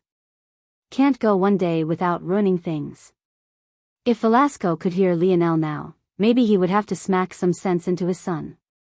It was clearly the other way around. Why did this brat suddenly sound so exasperated? Aina, who had been in a bad mood, couldn't help but giggle. Much of this information she had just filled Lionel in on were things she had fished out of Vega. The knowledge of a gold faction head was quite invaluable, so though Aina never had any intention of joining Vega's faction, she still gained herself a large well of information just by listening and asking questions. She had to find a way to distract herself from the frozen screen that loomed above her head, after all. There was only so much worrying she could do if she didn't even understand exactly what was happening. It was a good thing that Aina had done this as well, because everything in the Void Palace cost some sort of price. Everything. Novel bin living accommodations, food, water, even information, all had a price tag. There were several information networks in the Void Palace controlled by various families. Just basic information would cost you hundreds of Void points, let alone something as sensitive as the overturning of a shared majority in the Senate. This saved Lionel a lot of time, though, because now he didn't have to walk around aimlessly. The Void Palace, on a normal day, wasn't too much unlike a college campus, if you could get over the heavy perpetual fog and the lack of sun at all times. However, it also felt very unorganized. There were buildings of all sorts of shapes and sizes, serving all sorts of different functions strewn around without any sort of real city planning of any sort. This chapter upload first at NovelBin. Net. If you want to read more chapters, please visit Novel Next. To experience faster update speed. Restaurants were right by clothing shops, which were right by residences, which were also right by medicinal halls and libraries. There was even what looked like a small farm randomly irrigated between what was a butcher shop and a clothing shop that displayed animal furs. There was no order at all. Alongside these odd choices in building and in land use, there were what looked like kiosks every block or so. Aina told Lionel that those were locations to exchange void points for things from a virtual library of sorts. But the situation was more complicated than that. Apparently, according to Aina, there were zones. The level of the void point kiosk would be decided by the level of the zone. This meant at lower level zones, you could only trade for things of a certain level, barred off from higher levels. These zones were mostly divided into the level of students that could enter them, and there were further special zones controlled by factions as well. Regardless, outside of the lower class zones which could be entered for free, higher class zones with better accommodations, and assumingly better city planning than this, all cost void points to enter as well. This zone, what is it? Well, Aina bit her lip, looking away. It's the lowest class quadrant zone there is. Lionel raised an eyebrow. Quadrant? Oh, did I not climb high enough to make it to Galaxy? That's unfortunate. Lionel didn't really know what happened after he got trapped, so he just assumed what must have happened. He thought that Aina's reaction was to spare him from the embarrassment. In truth, he didn't like the fact he had failed, but the experience with Amory had already forced him to humble himself a bit. He still didn't like the fact he had to use his bow that day. No, well, Aina took a breath and just explained what happened. Lionel's brows jumped when he heard he had climbed to the 74th floor. How was such a thing even possible? There should be something wrong with the tower, right? Maybe his dream force had affected its output. This chapter upload first at NovelBin. Net. This was the best explanation Lionel could think of. There was no way he could output 7th dimensional power. If he could, he might as well forget all of this and start conquering the human domain right away. Ah, so it's like that, Lionel sighed. Someone had come to bring Aina her verification as a galaxy-ranked disciple while he was in a coma. But, when Aina asked about Lionel, the person only shook their head, not having an answer. It was likely that the higher-ups were still deliberating on what exactly had happened. So, as of now, let alone a galaxy rank, Lionel didn't technically have any rank right now. Lionel couldn't blame them. Even he didn't believe he had climbed to the 74th floor, so why would others? Lionel suddenly came to a grinding halt, his eyes flashing. And then, he grinned like a madman. Aina, who had continued to walk ahead, paused when she realized Lionel's arm was tugging at her hand. Lionel? Are you all right? Seeing Lionel grin when she knew that he would usually be sad in this sort of situation made Aina a bit worried. Was his head all right? If I'm right, I just found our loophole. Lionel's grin widened. Even if this didn't get Lionel out of the void contract, he was certain that there was some rule or loophole he could take advantage of in his current rankless state. He just had to find what that rule was. And, if he was even luckier, this much would be enough to void Fourth Nova's void contract with Aina. Aina, bring me somewhere where we can read all of the Void Palace's rules in excruciating detail. I'm sure there has to be a place like that. Aina blinked and then nodded slowly, thinking of a place.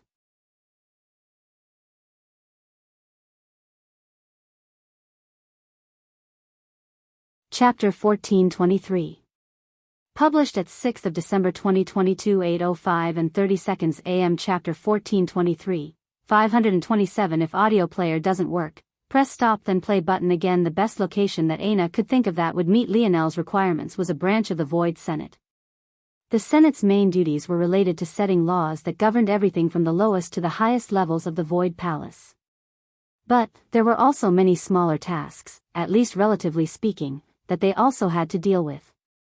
These branches were in place to deal with these smaller functions.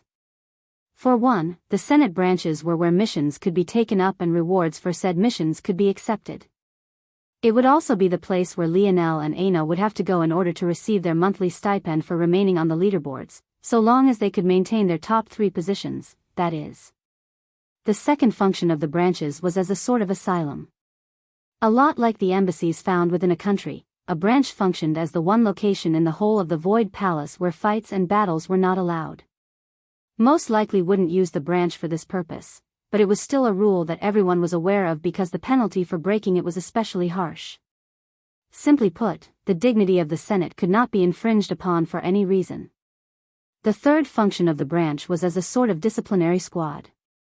There were very few rules on the Void Palace other than the main 3 always mentioned, but there still had to be a semblance of order. Those who took up positions in the Senate branches were tasked with making sure any commotion remained to a level that was manageable. This didn't sound like a big deal on the surface, but when things like faction wars reached a fever pitch, only the Senate could be relied upon to settle tensions and make sure no one crossed any lines that couldn't be come back from. Likewise, the branches were here to ensure that no one died. No, more accurately, they were here to ensure that no one was killed or murdered. And, in the case that someone was, they would be swiftly brought in and put on trial for what would likely be an inevitable execution. Death in the Void Palace was more common than the no-killing rules seemed to imply. Most would die on the Void battlefield. However, among those that wouldn't, there were any number of ways. Poison, succumbing to injuries, being ravaged by cursed beasts that roamed these lands. There were even cases of people starving to death. This chapter upload first at Novelbin. Net. If you want to read more chapters, please visit Novel Next. Com to experience faster update speed in an anarchic force-rich environment. Even higher dimensional beings were in a constant state of fight or flight, their force always working. As such, their hunger and thirst were no different from mortals. If they went a few weeks without food, or even a week without water, they would already find themselves towing the line of life or death, just like any other third-dimensional existence. This was a problem that Lionel had in the back of his mind already. He hadn't been worrying about it at all because he would always have water with the segmented cube, and cleaning cursed beast meat to consume wasn't an issue so long as he had cleansing waters. But now, this was a problem he would have to contend with and deal with as soon as possible. But first, Lionel and Aina walked into the Senate branch. Much like the hospital, it was completely out of place. While it wasn't a large building, it was still prim and proper. The grass out front was a lush and almost obsidian black, the foundation and walls had been laid of evenly cut brick, and the inside smelled of fresh pine and a hint of citric. There was only a single person as the counter, but there only really needed to be one. State your purpose, the young man almost commanded. Novel bin Lionel gazed toward this person, feeling that they were quite powerful. Even the weakest member of the Senate was in the latter third of the 6th dimension, and this young man was definitely no different. He probably made more void merits just sitting here than Lionel would gain risking his life for months. Probably. As for whether or not that was true, Lionel actually had no idea, and he didn't like wasting time speculating on things he had no real tangible information about. I would like a complete record of the Void Palace's rules. The young man, who was mostly disinterested, narrowed his eyes when he heard this. This chapter upload first at Novelbin. Net. Are you trying to fuck with me? I don't have the patience, kid. I'll give you one more chance, but that's only because I'm in a good mood. Lionel refrained from laughing. If this was him in a good mood, he'd hate to see the opposite. Toward these words, Lionel only smiled. Senior, I recently got swept up into some void contract troubles, and I want to see if there's any method of getting out. I don't want to leave any stone unturned, so I'd like to go through all of the rules to see if there's anything I can do.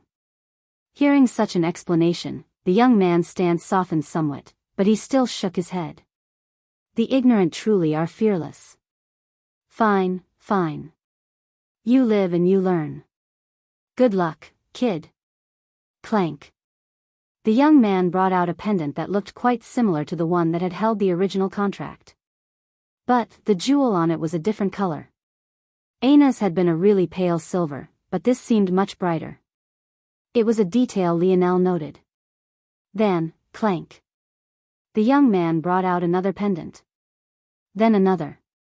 Then another. Then another. By the time he was finished, the whole counter was covered in what Lionel counted to be 527 such pendants. The Void Palace was founded over 500,000 years ago. Each pendant represents 1,000 years of laws and amendments. Have fun.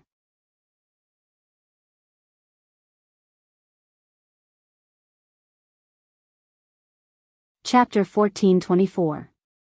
Published at 6th of December 2022 8:05 and 28 seconds AM. Chapter 1424. Maybe? If audio player doesn't work, press stop then play button again. Lionel's lip twitched.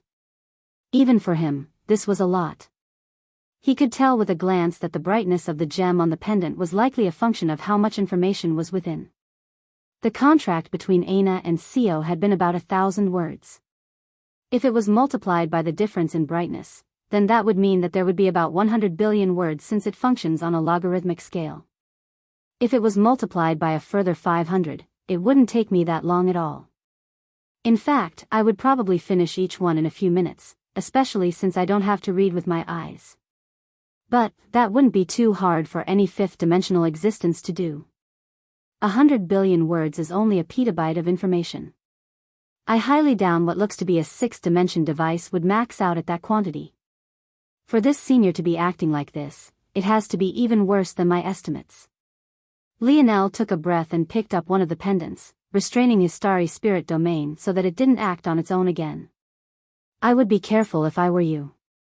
The memory pendants work by projecting all of the information into your mind at once using a small bit of dream force. Even seventh-dimensional existences don't bother memorizing all of these rules. It's easier to just look up exactly what they want when the issue comes up. Dream force? Lionel blinked. The young man smiled. Even if you have some dream force affinity, I wouldn't advise it. I already assumed you had some sensory-type ability since you dared to ask for this. Only sensory maniacs like you guys would ask for something so ridiculous. But a small amount of dream force affinity isn't going to help you with that amount of information. Unless you're a savant or at least in the seventh dimension, I wouldn't advise it. Hearing these words, Aina began to get a bit worried as well. How about we find another way? Or, maybe you could try to narrow down the search a bit? She probed. This chapter upload first at Novelbin. Net. If you want to read more chapters, please visit Novel Next. Com to experience faster update speed. Lionel exhaled a breath, looking at the pendant. What's the worst that can happen if I use the memory pendant, senior? Well, it isn't life-threatening. But you'd be forced to stand there until your mind processes all of it. Since you're in the fifth dimension and have some dream force affinity, I'd say it would probably take you anywhere from a week to a month depending on a few factors. So, you can imagine how long it would take to go through all of them. Plus, that would only really work if you really needed to find very specific information. It sounds like you want to memorize all of it by your tone.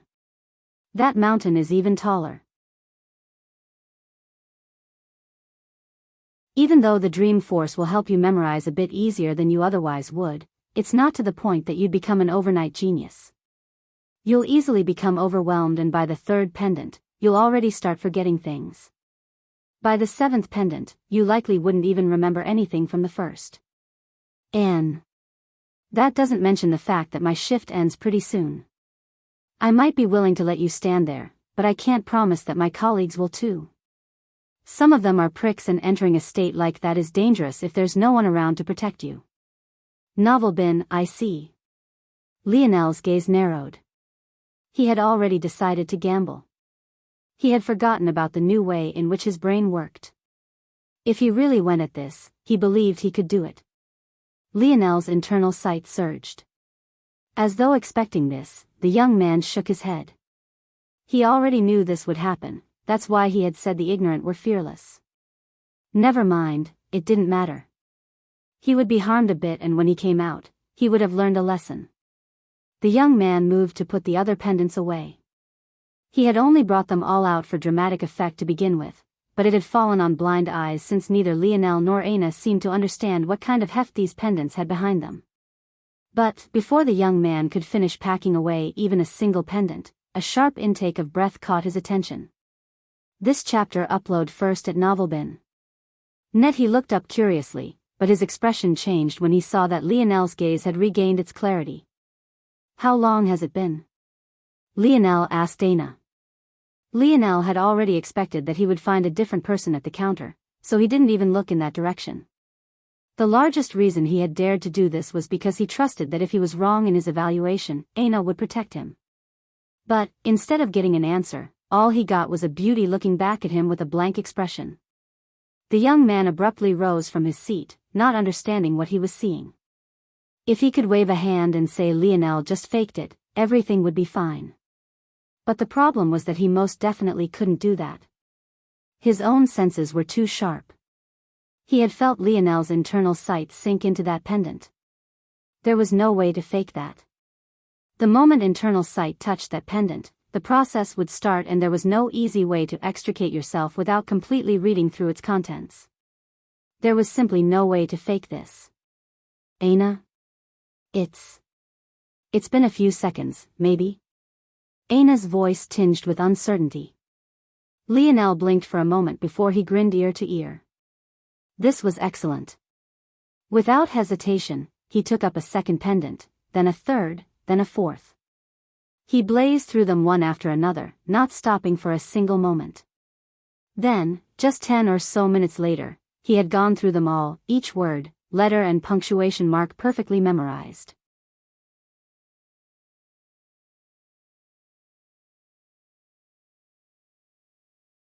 Chapter 1425. Published at 6th of December 2022 8:05 and 27 seconds AM. Chapter 1425. Green. If audio player doesn't work, press stop then play button again. Lionel exhaled, his mind rolling. He slid through the 500,000 years worth of laws and regulations as though he was flipping through the pages of a book, his mind assimilating it all with an ease that astonished even himself. Most of it was completely useless, nonsensical laws that no longer meant anything in the current day and age. But others were far more interesting. Lionel organized it all, crossing out what was useless and also throwing out rules made redundant or toothless by later amendments. And, eventually, he came to exactly what he wanted. Lionel grinned. This was exactly what he needed. The void contract was one matter, however how he could take advantage of his limbo-like status was a different matter entirely. Since the Void Senate would likely try to play games with him, let them. He would enjoy his short period of free reign while they twiddled their thumbs. As for the matter of the void contract, it was surprisingly easy. The rule was under a set of amendments put into place about 400,000 years ago when the Void Palace's anarchic force concentration had weakened enough to allow lower-level dimensional beings in. The free-for-all rules began to weigh too heavily. As of right now, the only rule seemed to be no killing. But, what would one do if a higher dimensional being insisted on crippling you? There was really nothing much you could do at all. That was, until these amendments were put into place. There were many provisions put in place, but the only one Lionel really cared about right now was a clause related to void contracts. According to the stipulations, so long as a contract involved a deal including a lower-ranked disciple, said disciple could use 3 void merits to remove themselves from responsibility. One would think that Lionel was out of luck. He couldn't simultaneously try to use his limbo-like status and hope to get treatment as a lower-ranked disciple at the same time. That wouldn't make sense or be possible. However, it had to be remembered that the contract wasn't signed between Lionel and Sio. It was signed between Aina and Sio. Lionel had been in a coma at the time, meaning he couldn't consent to a contract even if he wanted to. Luckily, Sio should be a sector-ranked disciple, just like Lionel's mother, while Aina was a galaxy-ranked disciple. This chapter upload first at Novelbin. Net. If you want to read more chapters, please visit Novel Next. Com to experience faster update speed. In addition, even if Sio wasn't a sector-ranked disciple, there were divisions among ranks that could be used as well. There were 9 divisions within each level, which was why climbing ranks was so difficult. So long as Seo wasn't a level 1 galaxy-ranked disciple, Aina would still be able to break free. Now, the only question was one of getting void merits. If Lionel was lucky, he might be able to kill 2 birds with 1 stone and take advantage of his limbo status at the same time. However, Lionel had also deduced days ago that void merits were far more valuable than void points. It likely wouldn't be easy to get them even if he went all out in the next month. And, according to the rules, while void points were transferable by anyone, only factions, parties and the Void Palace itself could hand out void merits. This meant that if Lionel wanted to get Aina the merits she needed, they would either need to do a mission that paid them both equally, and was thus work a total of 6 void merits, a mission that would without a doubt be incredibly dangerous, or Aina would need to somehow earn them on her own. But, it was exactly then that a spark went off in Lionel's head. That's it. For every top 3 spot you have on the leaderboards, you gain an equivalent number of void merits. Aina, how many leaderboards are you on right now? The young man's lip twitched when he heard this question. What the hell was going on here? First this kid flashed through the pendants like they were nothing, and now he was treating leaderboards as though they were nothing? If he didn't know better, the young man would have checked these pendants personally to make sure they weren't broken, but even if he wouldn't get stuck here for a month like Lionel should have, it would have still been a day. He didn't feel like doing that. Plus, all 527 couldn't possibly be broken, right? I believe that I'm on 20. The young man sputtered and coughed. 10 leaderboards? Aina and Lionel looked toward the young man as though he was the weird one. Eventually, they looked back toward one another as though he wasn't there. This chapter upload first at Novelbin.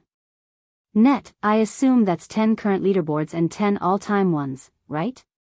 Aina nodded. And what placement do you have on them? Only the top 3 matters. I'm second of 3 of the current leaderboards and first on the rest of them. Same for the all-time leaderboards. Lionel grinned. Sounds like my girlfriend is pretty amazing. Novelbin, just a little bit. Aina smiled, her amber eyes glistening. The current leaderboards give 3 void merits for first place and -1 downward. The all-time leaderboards are more complicated. They give out a pool of 30 for top 10 and it ticks down by 1 for top 11 to 20 and so on. Either way, only top 10 matters for you. Depending on how many active members of the top 10 there are currently in the Void Palace, you'll split those 30 merit points with them. So you have 27 void merits from current leaderboards plus 300 void merits divided by however many people you're sharing them with. Do you know? Lionel thought the answer might be 0, initially, but after hearing her previous explanation, he knew that wouldn't be true. There's one. Her name is Triana Vierer. Lionel nodded. In that case, you get 66% of the amount you're in first place for and 33% of the ones you're not. So 27 plus 150, so 177 void merits in the end. It looks like you'll have more than enough. While Lionel and Aina were happy about this change, there was a young woman whose monthly void merit quota had taken an enormous plummet thanks to this change, and her hair also happened to be green. You're tuning in to the Biyao's Wuxia Chronicles YouTube channel. Don't forget to subscribe and join us on this journey to catch the most captivating stories.